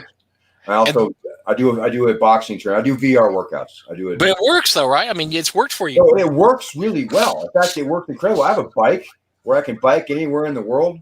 And not what I bet. Yeah, sure it isn't. Sure it is. Maybe be nice to me now. It's like Canadian politeness coming through right there. It's like, not what I meant. There's a Okay. called Easy Fit where you can actually, you ever play the game Doom, Mike? Yeah, way back. You need extra ammo and you got to run get it. Uh-huh. Imagine pedaling to it, and you're already really tired. You're like, dear. You really need that ammo because you sit there pedal like in a tank arena, and you're shooting people with your head aims it, and you're on the bike riding. 10 minutes, man. You want to kill yourself. You're so tired. Like I can't do it anymore. I'm old, but you keep doing it because it's a game. There's one where you're like flying a Pegasus, and every time you keep flapping your wings when you do the bicycle turns, and then you get tired and you don't want to flap your wings anymore. And then you're so you start falling. But the thing is, when you're in VR, you really are sensitive to height, and so you kind of get this forgetful feeling to where you just fall. Yeah, do I just play Beat Saber all day? Yeah, that's mostly what I do is Beat Saber. I do other stuff too. I try about every fitness game you can get, and currently there's Gun Club is pretty good, so trying that one. Anyway. Well, yeah, I'm impressed. I'm impressed by your dedication to that. Well, you saw me do that last time with the GameWorld. I know, so I'm saying. I wish I could find something like that would interest me on the computer. I try to play computer games while I'm riding a bike, and it's just not the same. I can't. I end up playing the game, and then halfway through, I notice I'm not pedaling the bike anymore because I've gotten so engrossed in the game. So, unfortunately, I am not able to maintain that. Oculus Quest, and about $10 a month, and you can be a VZ Fit, and it does all the stuff you want to do. You don't have to do Beat Saber. You don't have to dance like a fool to disco music, dude, because that's what I do. Nintendo Switch is what I use. This as gay, and that's cool. I wonder how much weight I could lose to online porn done through a VR. No, more than you think. None. Well, yeah, all right, but Nintendo Switch Rhythm Boxing 2 is what I've been using. I actually got rid of my Rachel's like, you look different. I go, really? What's so? Well, how do I look different? She goes, in all the time I've been married to you, you've always had love handles. I'm like, okay. You don't have love handles. Where did you go? You got a girlfriend, duh. Yeah, well, No, but it's like, I guess it's working. Yeah, no, you do the boxing, right? You do like the fit box, yeah. Yeah. So the Beat Saber is full of aerobic exercise. You pick a song with 8/4. I assure you pick a song at Expert Plus and you run it through Beat Sage. It doesn't matter whether it's 8/4. You're just dead because it's 3,000 blocks. So, but you're right. He's absolutely right. It is aerobic exercise, especially when you plan it correctly. And I overcorrect and I move back and forth and I over exaggerate because when you're playing in a game, right, and something's flying at your head, right, you duck. Even though I'm in my living room, right? I'm standing in the living room. There's nothing here, but this big giant crate is flying at my head. I duck.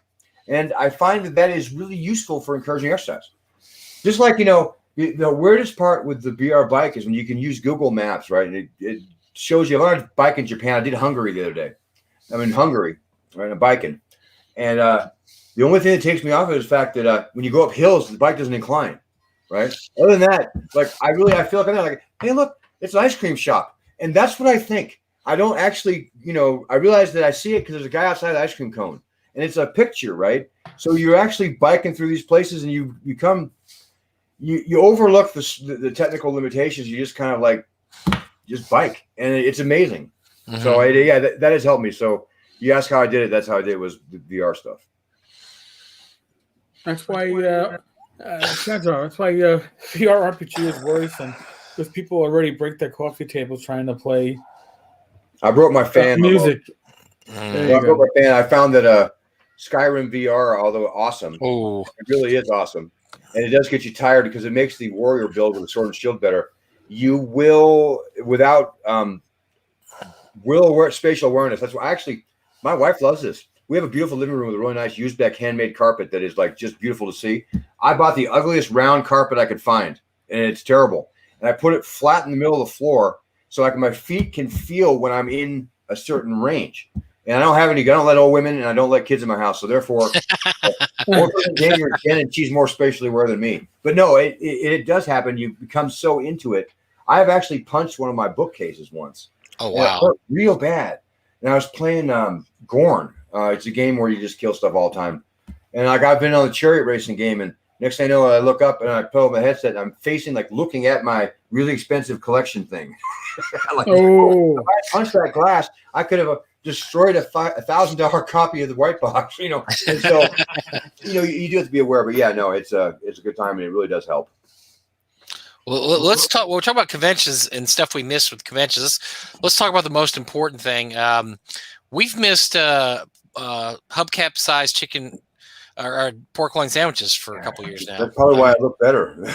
Yeah, it doesn't help. Yeah, it doesn't hurt, does it? But the absolute. It's sad though. It's really sad. No, but here, let's put it this way. I'm a terrible foodie, right? I'm the worst kind. You never. No, come on, man. John Lyle changed my life when he told me that we had to stop for that pork loin sandwich in Iowa. I mean, my life fundamentally shifted from there's something good about the Midwest to I want to travel to the Midwest and I must be there because these meals it was just amazing. Their state fair food put Texas to shame. Oh, good stuff. Yeah. No, it's killing me. No, Mike and I, for anybody that doesn't know, we would drive from Texas to Wisconsin twice a year, round trip, and we discovered that halfway through, almost a halfway point, you could have a sandwich that with a piece of pork this big around. I'm not lying. This is not a lie. And you would eat that on a bun that this big. So great. And just saying it now makes me hungry. So thanks for that. I miss that. Yeah, I miss it. Mom, make my wife make those for me. I may just have going up just thinking about that. I have just thought about driving up there just to have it. Eric take his medication. It's like check my blood sugar. All right, I'm at 127. Not too bad. All right, that's you're okay. You're doing all right. Yeah, that'll probably just talking about that sandwich jumping up. Yeah, it's probably raised it about 20 points. Yeah, it's just like sounds. Really we've got the offer from Laramie because Laramie is based around that area. That the next time we go through Iowa, we better talk to Laramie because he wants to take us to a pork loin place he knows of, which I don't know where it's at, but it's in Iowa somewhere. So Laramie's hardcore, man. You do realize that he is teamed with the dark side to make sure that customer service of Frog Gods. He's been doing my job lately, which is awesome because he's doing my job much better than I ever did my job. Laramie's awesome. Shout out to you. We'll have to make sure you hear this episode. No, he is awesome. Well, he's an awesome guy, but not only is he an awesome guy, yes, he does your job, but he also does it because he has somebody help guiding, and I won't say who it is, but the Queen of Darkness. I figured. Yeah, she those. And she's gonna make you a pork loin sandwich. I promise. Okay. That's one of the great things about going back to what we've been talking about and touching on. Conventions, particularly the smaller ones, are really good for getting to know people. I've witnessed or overheard, or as my wife would say, ear hustled on numerous business deals going on at North Texas over the years, and it's been an amazing thing to see. But at the same time, something like the Tenkar's Tavern Discord server has gotten people connected within the industry. People find artists, they find layout artists, they find you're brand new, you writers like that. You find your way to actually go in to create stuff and sell it, and that actually, this is from a guy who, I just see Kim George talking about being a foodie, and I pay more attention to that than you guys. No, this is from a guy who I got my job at Frog God through a convention, right? And so you're absolutely correct. And that's something that in a way is missed, but you know what? That was also, I guess, 6 years ago now. Christ almighty, to do this forever. But like when I saw Alice get hired and she came through your server to ours for a chat, right, and she got hired, and it was the same kind of like just serendipity kind of thing where Bill Webb is a good 90% good judge of people. And he saw something that he thought that was someone with talent, had enthusiasm to do it, and he saw it through Discord, and I think it makes it possible. So that is replicated, but in a different way. Because I remember you pointing that out way early on, Eric. Maybe your first year you went, you and Rachel pointing that out. That things happened at a con with publishing that was a little different. And at the time, North Texas was unbelievable to me because I was my wife was talking to Kim George. I'm more interested in that than you two. I can't. I'm sorry. Well, yeah, they're going to start talking about food. I'm going to be starving over here. But that part is kind of replicated. But you know what? The one thing is there are people who aren't comfortable going into online spaces and just like introducing themselves or asserting themselves. And there are people you could kind of would be more comfortable in a slow environment than in person. I think about people like Liz Stewart, one of my favorite people in the world. I would never have met her in an online forum because she wouldn't talk in an online forum. She's too quiet, nice, and decent, right? But when you meet her at a con, you play a game with her and talk to her, you learn how cool she is and what they do. And like, I didn't know she ran a podcast for like 2 years ago. I listened to her podcast, didn't know it was her. But, you meet people like that at cons, you're a little harder in digital spaces, but, that could change too. Well, I that's interesting you say that because I remember one of the things that came up when GaryCon was going to do its quote unquote interviews or whatever, which turned out not to be that. I can see why they do it. A lot of people were complaining because they just like to come. They just don't like to interact like that, and they were afraid. They were introverted enough that just the fact of doing I don't know how long. Mike, read the comment. Important comment. Oh, we need to take fried steak from All West Cafe. I found I got 2 better spaces than that, or places. 2 better. Right. Go ahead. By the way, did you see John Lyle's picture of the guacamole? Yeah, I did. Yeah, that's one of them. Oh, I haven't been there, but I am going there. That's awesome. But anyway, I was going to say that there was a lot. I was surprised that there were people that commented that they just wouldn't go to GaryCon rather than have to even do like a 5-second online interview because they were that uncomfortable with doing something, online with somebody else. And so I mean, it's true. There's a lot of people that are very uncomfortable about any kind of interactions online, but in person, they're different. They're when you see somebody, and that's the same with most things. Look, there's so many people that get into online piss fights on Facebook that if they met in person would be just. Are they angry? I've never seen that. It's because it's online, because they don't have any consequences. When you're with somebody in person, everything changes. And that is the one difference between in person to online is that we're much more polite in person than we are online. Yes. And we also we game better, we strategize better. Everything's better because you don't have this nameless, faceless person. You have an actual flesh and blood human being sitting in front of you. And I can't tell you how many people that I met that I knew of online and I wasn't too impressed with. And then once I met him in person, Ian McGarty, for instance, I thought they were a great person, but I'm just kidding with it. I'm just messing with it. But no, I mean, seriously, there's a lot of people like that I just didn't know much about until I met them actually in person. That I thought this is really a great person or a great guy or a great girl. I mean, just, true experience is that there are more than one individual who has, for lack of a better phrase, been an asshole to me directly online or worse. I know. When seeing me in person, I'm like, hey, Tenkar, come over, and it's a bro hug and the handshake and great to see you. Because the internet can get you, we used to, you had the bar muscles, right? Somebody could get in, talk to the bar and they like, I can fight anybody. People get that with the internet because, well, I punch everybody. Screw you. And it becomes worse than the mean. They believe it, but then face to face, their own limitations remind them of, oh yeah, their person too. No, their person too. And I actually like them. There had been one issue which I disagree with them on, but on the internet that became my overwhelming issue, my own focus.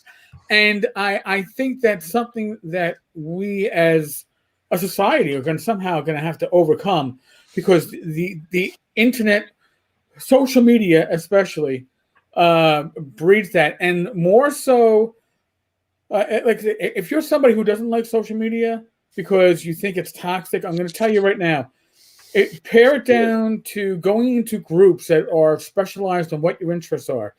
If If you like the OSR, go to an OSR group. If you like 5e, go into a 5e group.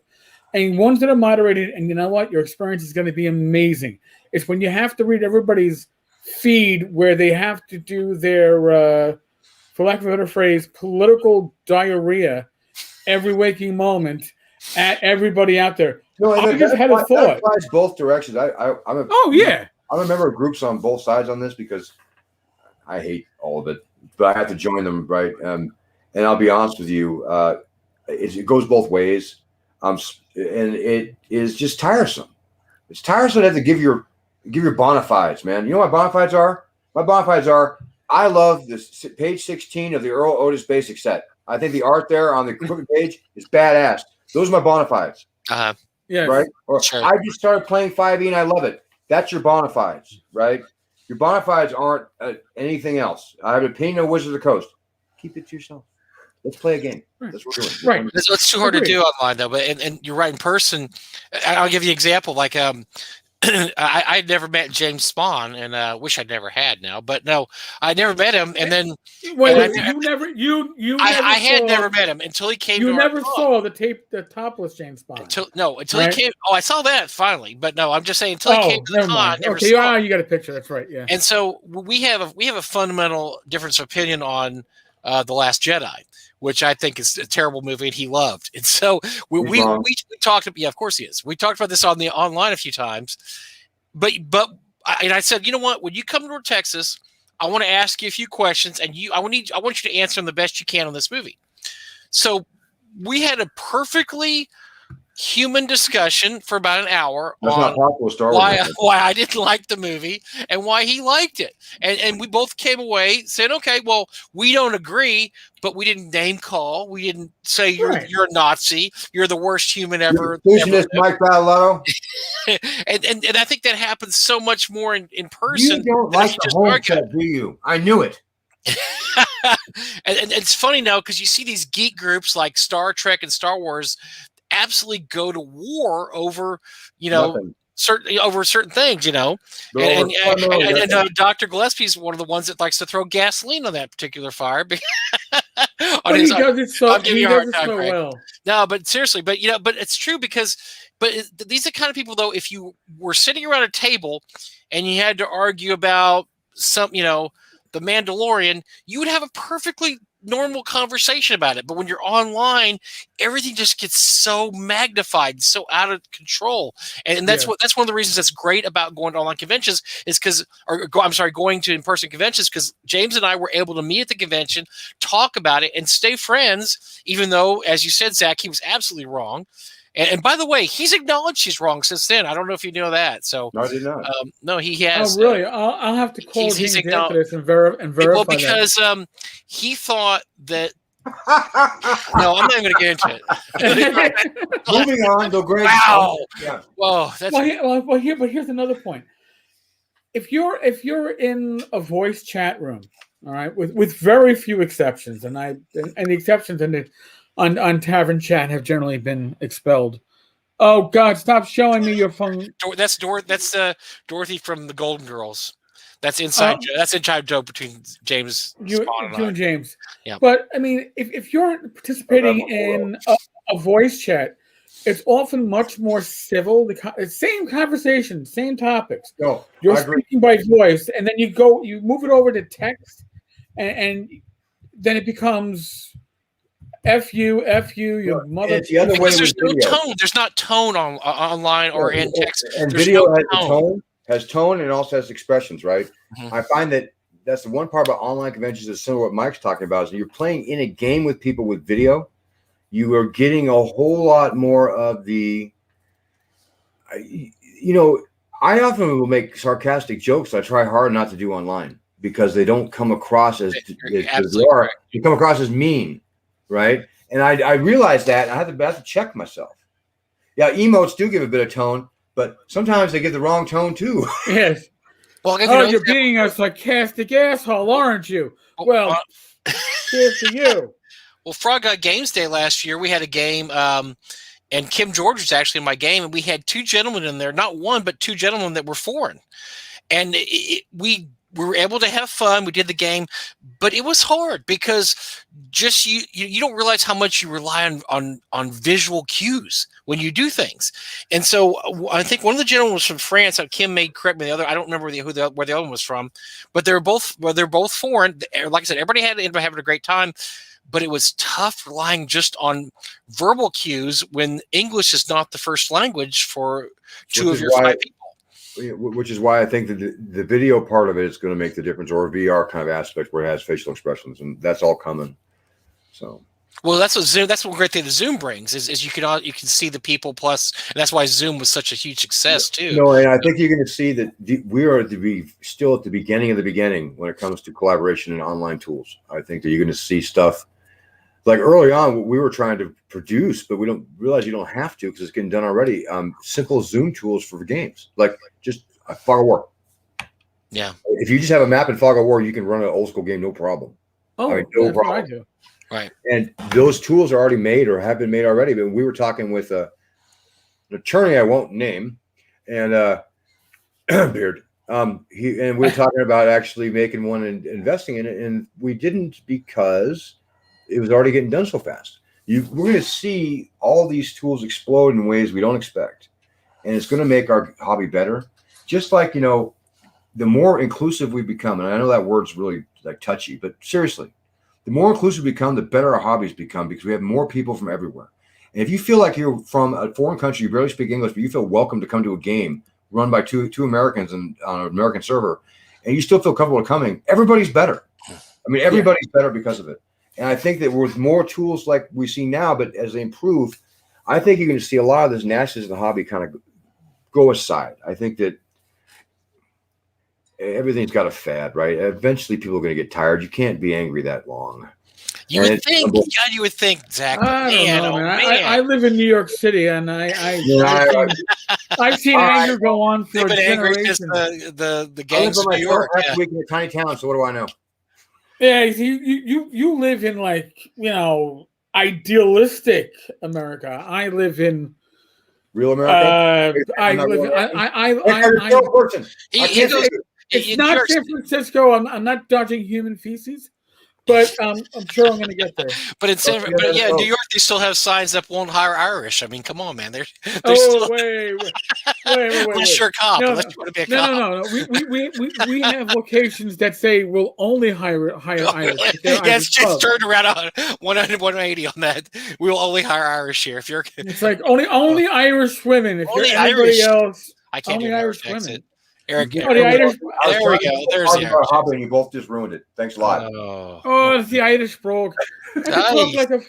I could talk like a leprechaun, as I was told by an Irish bartender in the South Bronx. She's like, "Yeah, Irish brogue isn't bad, but you sound like a fucking leprechaun. You don't talk like that, shite." I'm like, "All right, never mind, Bernie. I apologize. Man, just give me a beer. I'll stop." And then you introduce your Scottish brogue so she could see how bad that was. No, my Scottish brogue is horrible. I won't even try that one, man. I'm sorry. All I can say is Scottish or curse words, so I'm not going to say any Scottish. That'd be awesome because what language they're speaking. Whenever there's anything from the Isles, doesn't matter which part of the Isles it is. My understanding of accents is weak, which is what goes back to you said.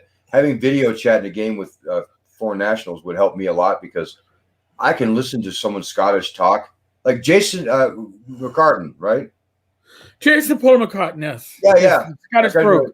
I can only say Alan, but Paul Allen's a different guy. No, Jason McCartan. The first time I heard him talk, I'm like, "What language is that?" I'm like, "Oh wait, that's English, I think." But he can tone it down. All right, when he gets excited, he really kicks out. But he can tone it down. He's been in the States long enough.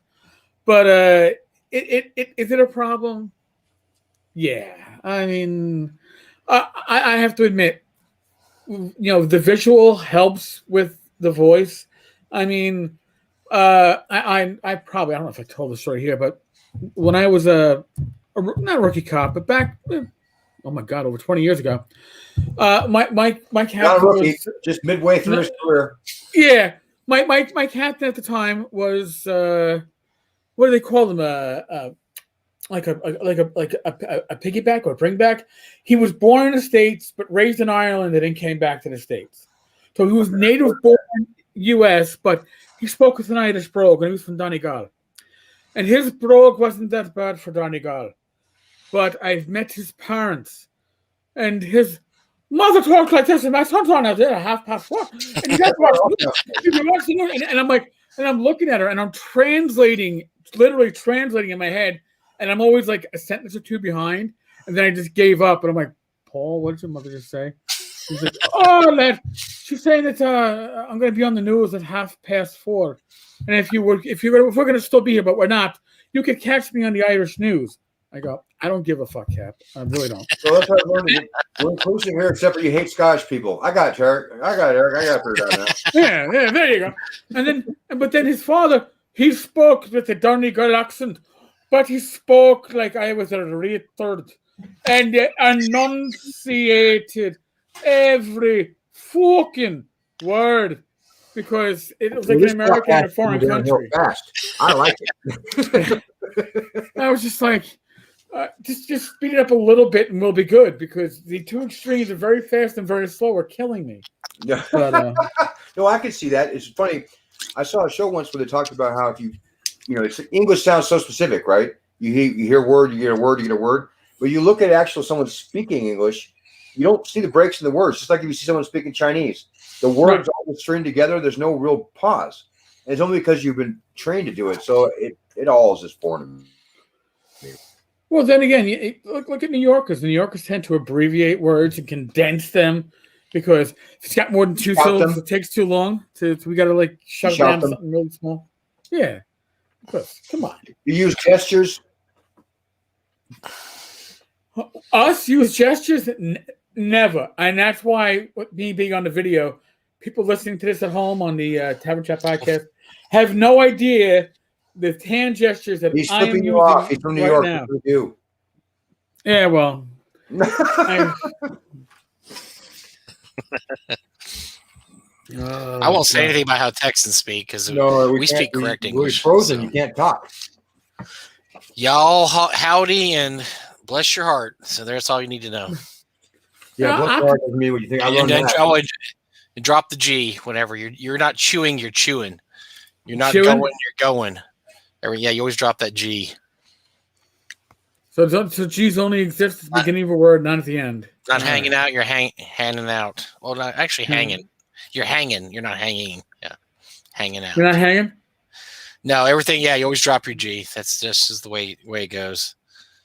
If you want to talk correct Texan correctly, so. I probably don't want to. You don't want to. Correct. And then you gotta do the drawl, which means you talk like Matt McConaughey. Yeah, all right, and do that. But yeah, it's weird because I've lived my whole life in Texas, and my parents. I'll go to other places and I can hear some people say I can hear Texan. You speak Texan, but my parents were real big about speaking, I guess, correctly. And so we never really developed, my brothers and I, very much of a Texas drawl. Whereas some friends I know, man, it's very pronounced. But the only time I really had somebody call me on it was when I went to England about 20 years ago. Everybody there knew I was from Texas, even though I'm like, I don't even have any kind of a Texas drawl. Like, oh yeah, we can tell you're from Texas. But most places in the state, they may know I'm from the South, but there's not necessarily that Texas connection. But I did a lot of work to, like I said, we just weren't spoken to like that. We used correct English in my family. Well, depending on how you want to say correct English. I mean, correct English. My father grew up in Ridgewood on the border of Brooklyn, and he had a very Brooklynese vernacular. What's that? Brooklyn. No, see, I knew it. Why? Why did I do that? Yeah, you talk a bit like this and that and these and those and that. And he actually took before I was born. He took speech lessons to get rid of the Brooklynese. God bless him. But yeah, different areas have different dialects, and even the Poconos. Can Eric come out and play? When I was a kid, it's like, oh, that's me, Eric. Hi. You got a furniture suite. What? What? A furniture suite? What?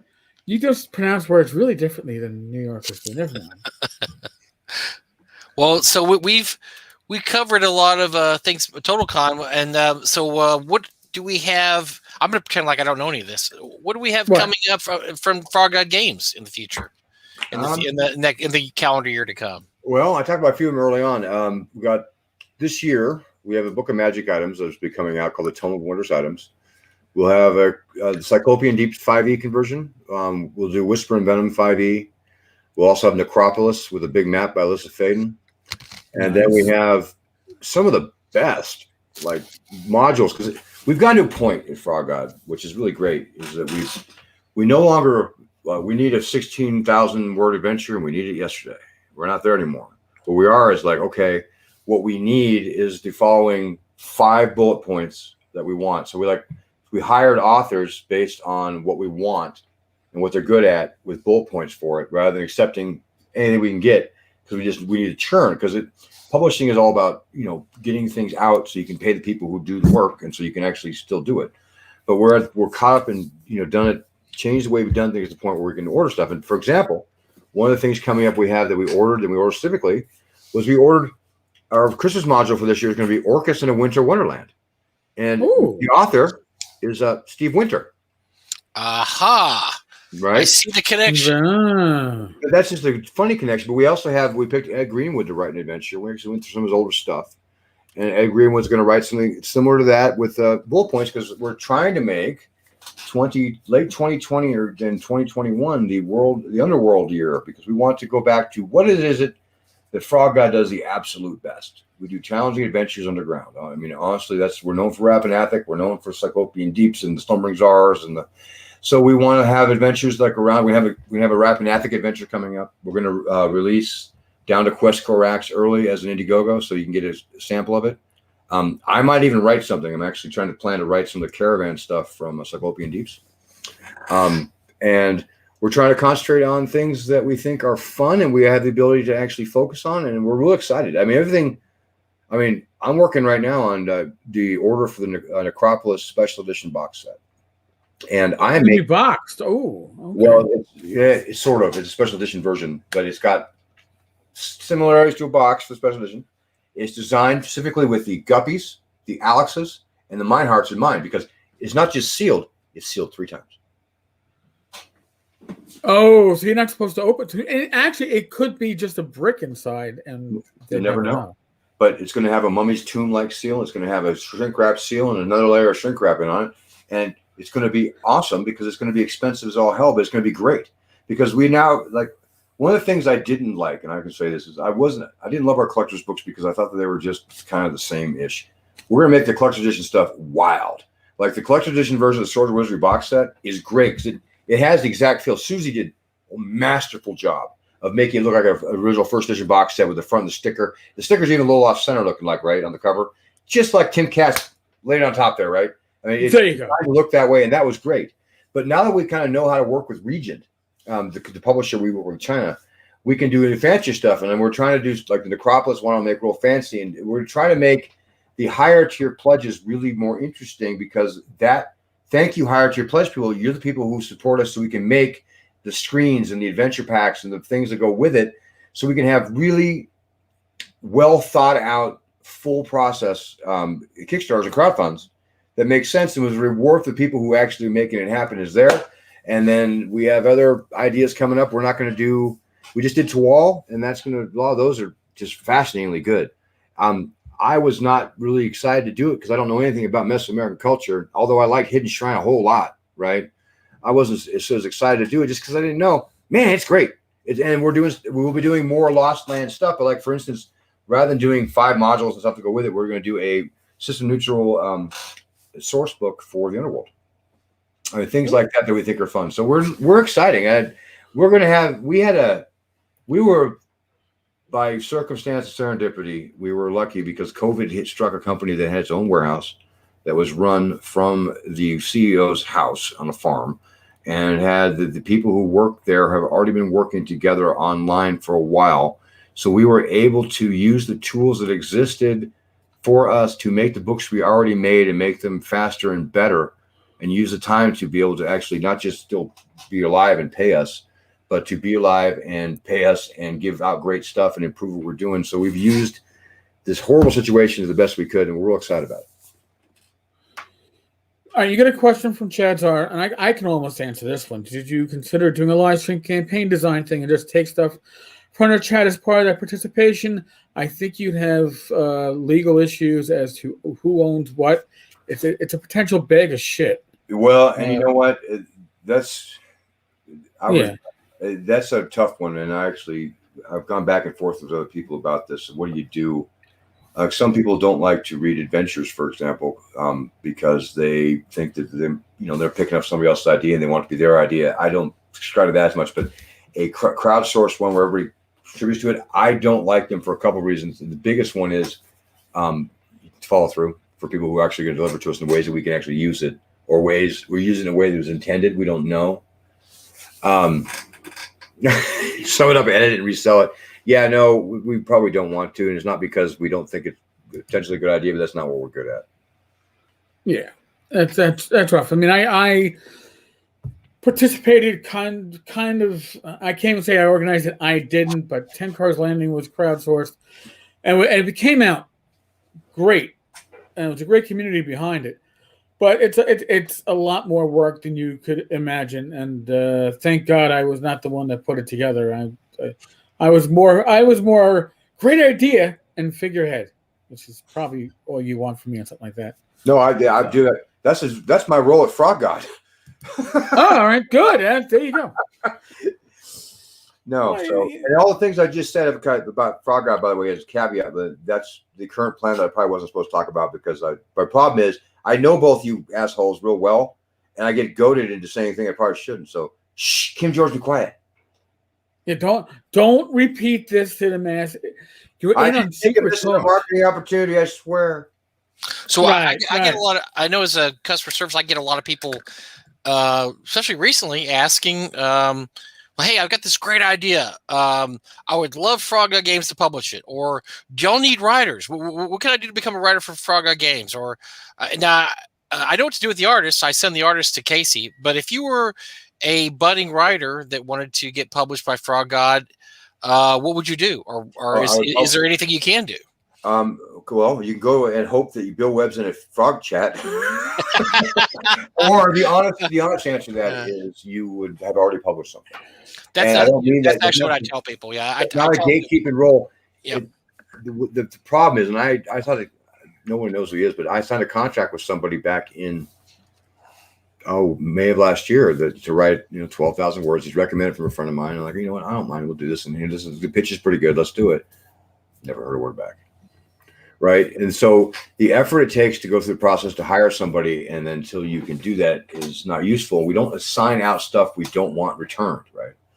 And so if you have gone through the effort to make, and it just could be a PDF. We don't care if the layout's great. We don't care any of those things.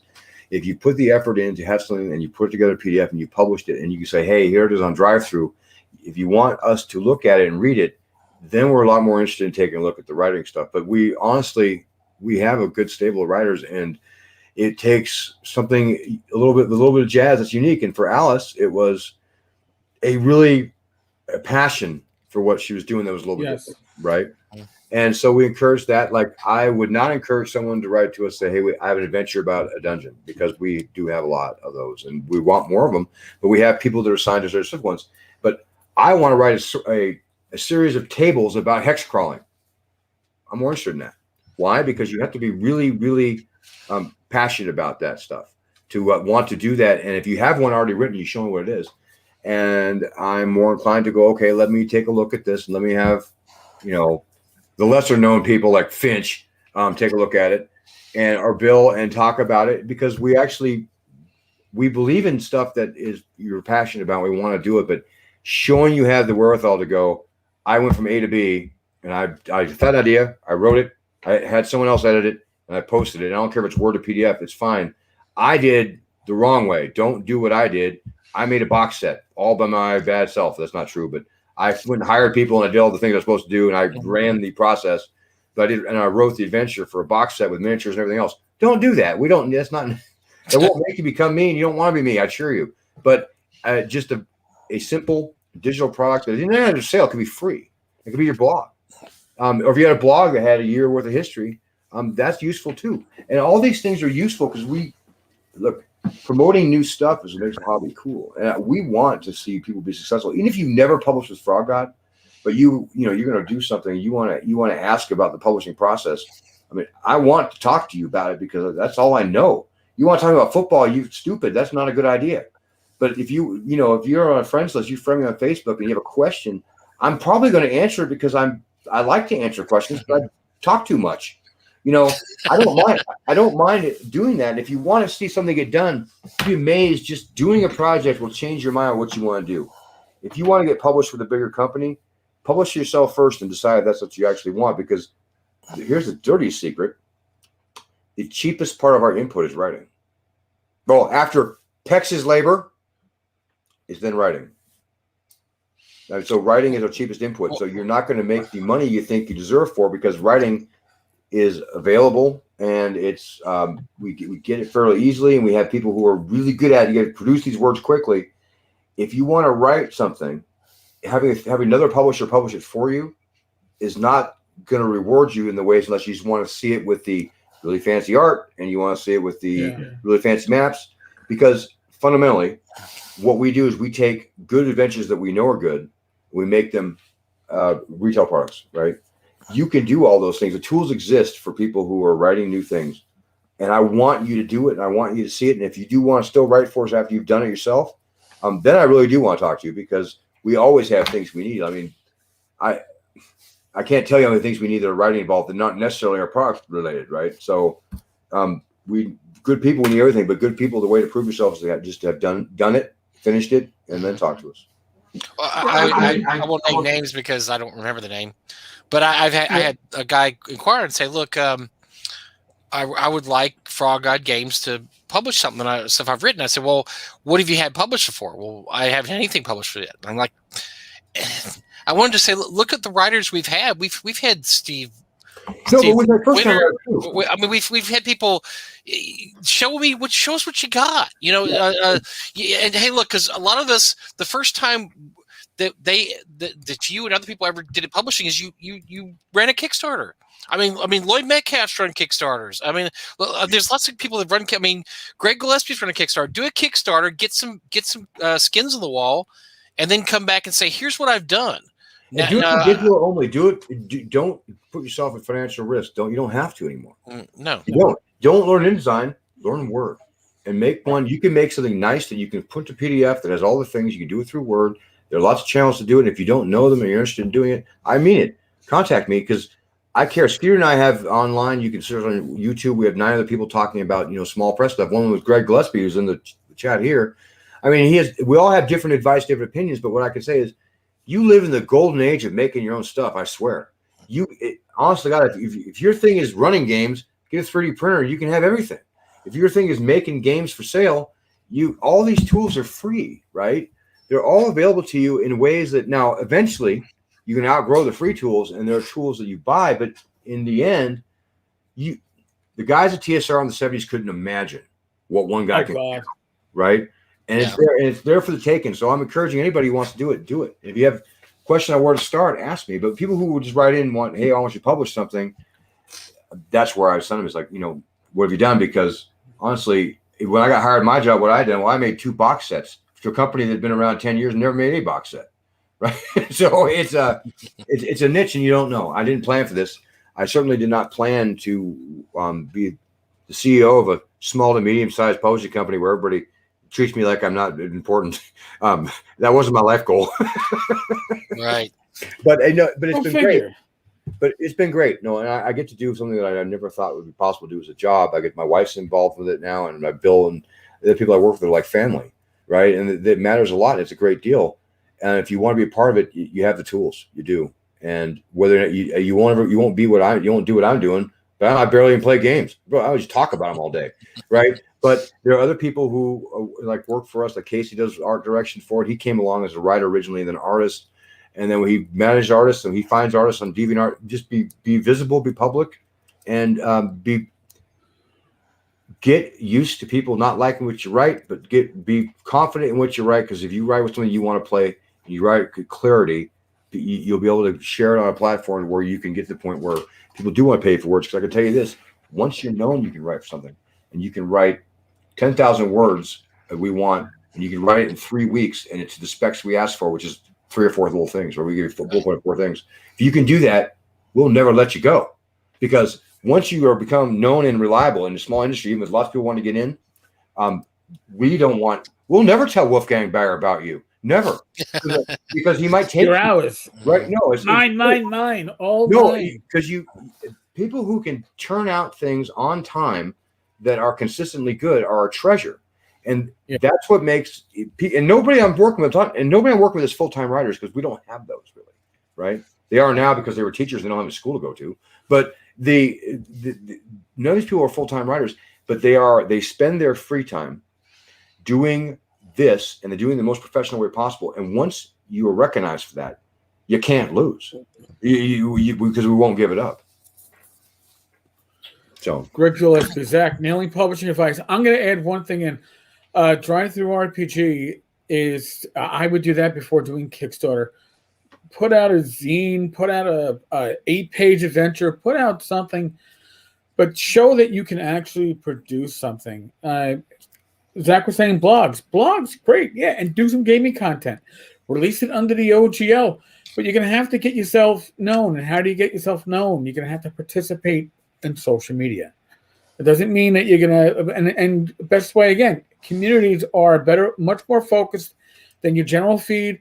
And if you're interested in Labyrinth Lord, join the Labyrinth Lord community, and they think, oh, I produced this adventure. It's pay what you want. Take a peek. You got to produce before you can step up to the big boys. I came into all this because of Grognardia, right? I was sitting on a bus, right? And in San Francisco, I was living at the time with my wife, and I'm like, what would happen? Oh, I'm going vintage D&D, thinking I'd buy a module or something. I typed it into Google, and bang, there's Grognardia. I'm like, holy crap, this is only a 3-day-old post. It's about Vault of Draft. I'm like, oh my God, I'm home. The communities will do the same thing for everybody else. You'll find a community that gets you linked to other communities where you slowly go out. And I ran out the ACM for collecting because I was going to be a collector, because no one's going to read my module. I was sure of it, right?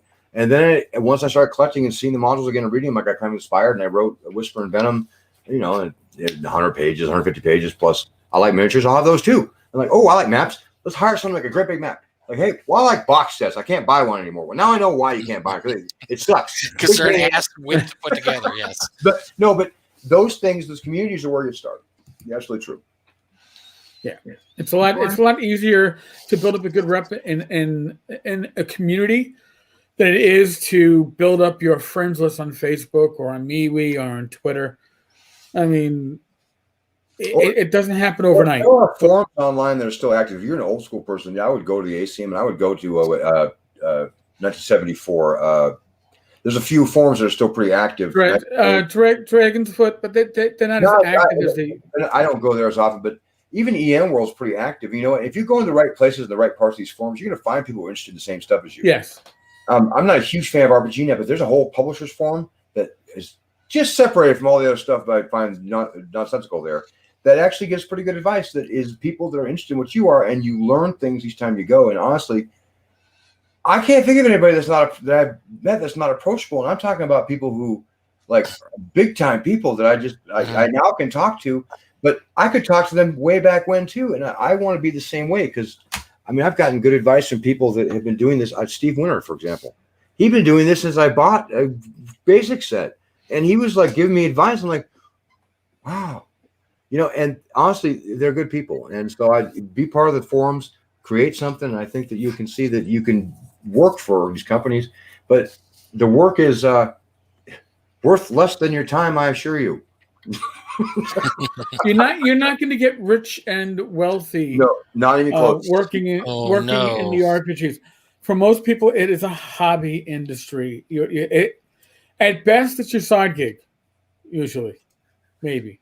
No, and I'm an exception, and I'm very, very happy. There are more astronauts than there are professional RPG guys, and it's just the way it is. But I feel lucky for it. But you make compromises and everything else, but I don't encourage anybody to get into this going, I think I want to do that for a living.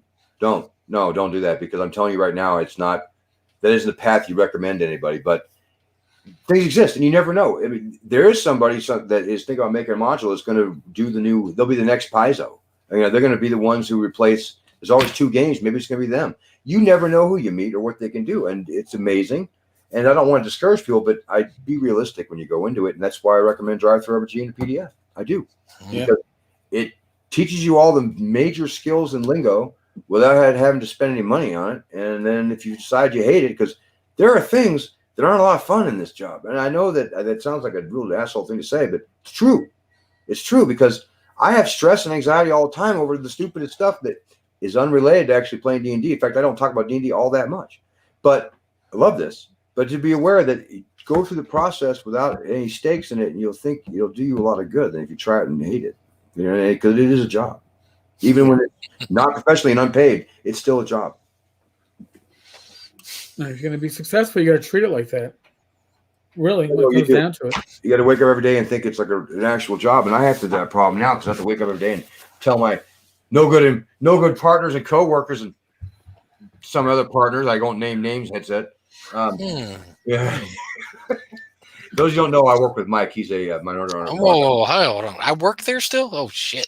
Yeah, I know. Yeah. Oh, man. I forgot part of it. You can't get away from it. Whoa, I forgot about that. Oh, you're unfireable. Damn it. Damn. Kim George loves you, Zack. Kim, we're going to have a talk about that. That's not, you don't really love him. You just think you love him. Yeah, loving Zack might not be healthy, but that's okay. That's Jen. She'll tell you she's not. Yeah, well, we've had a fun little convo here. Yeah, covered a lot of ground. You're great. I can't hang around. I don't know what we're going to talk about Monday now. I have no clue what we're going to talk about Monday, except that I know. Skeeter's going to be there. Monday on Goddamn It, Zack, you will hear the true story of what happened at GaryCon 3 years ago. We've already talked about that. Like we had Skeeter on the show as a guest. Like, did you show the video? No, I don't think we showed the video. Do we have to show the video? We're not going to show the video. I'm going to sue. I want the rights to that back. That's me in the video. I want the rights to that video. I'm gonna make a music video out of it. Make a music video.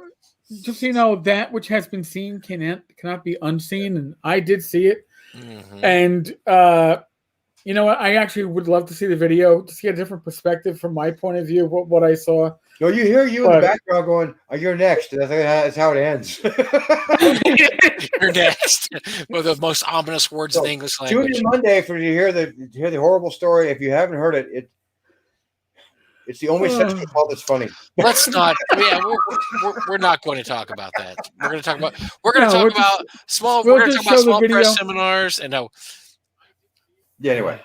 We're going to talk about other things. We're going to talk about how much fun you can have gaming with friends, and we're going to talk about what TotalCon meant to us this weekend. We're going to have a good conversation. We're not going to talk. We got to get Skeeter back his wallet, right? No, Skeeter doesn't get anything back. Skeeter's taken from this industry too much. He doesn't get anything back anymore. He's taken too much from the industry. Too much, I tell you. All right. So I see you guys Monday on our show, yeah? No, I guess definitely. So, yeah. Your show is a lot easier because you don't have volatility is like half the mix, dude. No, we don't have volatility. Me and Mike are, well, we're used to working retail together, so it's just kind of like, just doing the shit and talking crap. Folks, tomorrow at noon, I have, I believe, Mark Finn doing more of the Zine Quest live streams. Tomorrow night, I suspect we will have a Gamer's Health with Rach and myself. Monday, as you heard from Zack, Mike and I will be guesting on Goddamn It, Zack, GDM, GDZ. GDS. Whatever the fuck it is. Yes. Whatever the fuck. Sounds like a venereal disease. That's all I can tell you. But it has those abbreviations. It's got to be. Folks. Don't wear your shirt. If you wear your goddamn Zack shirt, you're bold. I'm not going to be your friend anymore. I couldn't find my goddamn it Zack. You lied. I don't believe you. You're well-known my frog. Well-known. I can wear my Frog God shirt. I got a couple of those, but I can't find my goddamn Zack. Okay. folks, none of us here are medical professionals. We don't intend to give you any medical advice, but I'm going to say the following. I've heard this multiple times, especially when I was younger. I read the Dragon magazine issue about fireballs and the cubic volume. You wouldn't throw a fireball in a 10 by 10 room, right? Common sense. After you've thrown it, you say, would I kill my party with a fireball? I'm like, well, you just did. Like, I got common sense. Well, if you have common sense, use it in the world of COVID. All right? Protect yourself, your loved ones, your family. I'm not telling you what to do. You have common sense. Make half an attempt. Be safe. Well, I fucking asshole because he's such a nice person for saying that for everybody. Wow, thanks, Eric. You're welcome. Jeez, come on. You're probably one of those people that do the fireball like, I wouldn't have done that. Come on. He's like, yeah. I read the same issue of Dragon that you did. I wouldn't have thrown the fireball. All right. All right, gentlemen. Thank you very much. Folks. Thank you, audience. www.frogeygames.com. You don't know, we would love to have you come check us out. All right, buddy. Yes, and for any problems, email Bad Mike at frogeygames.com. No, don't email. Stop emailing me. I don't like that. I don't want any more emails. All right.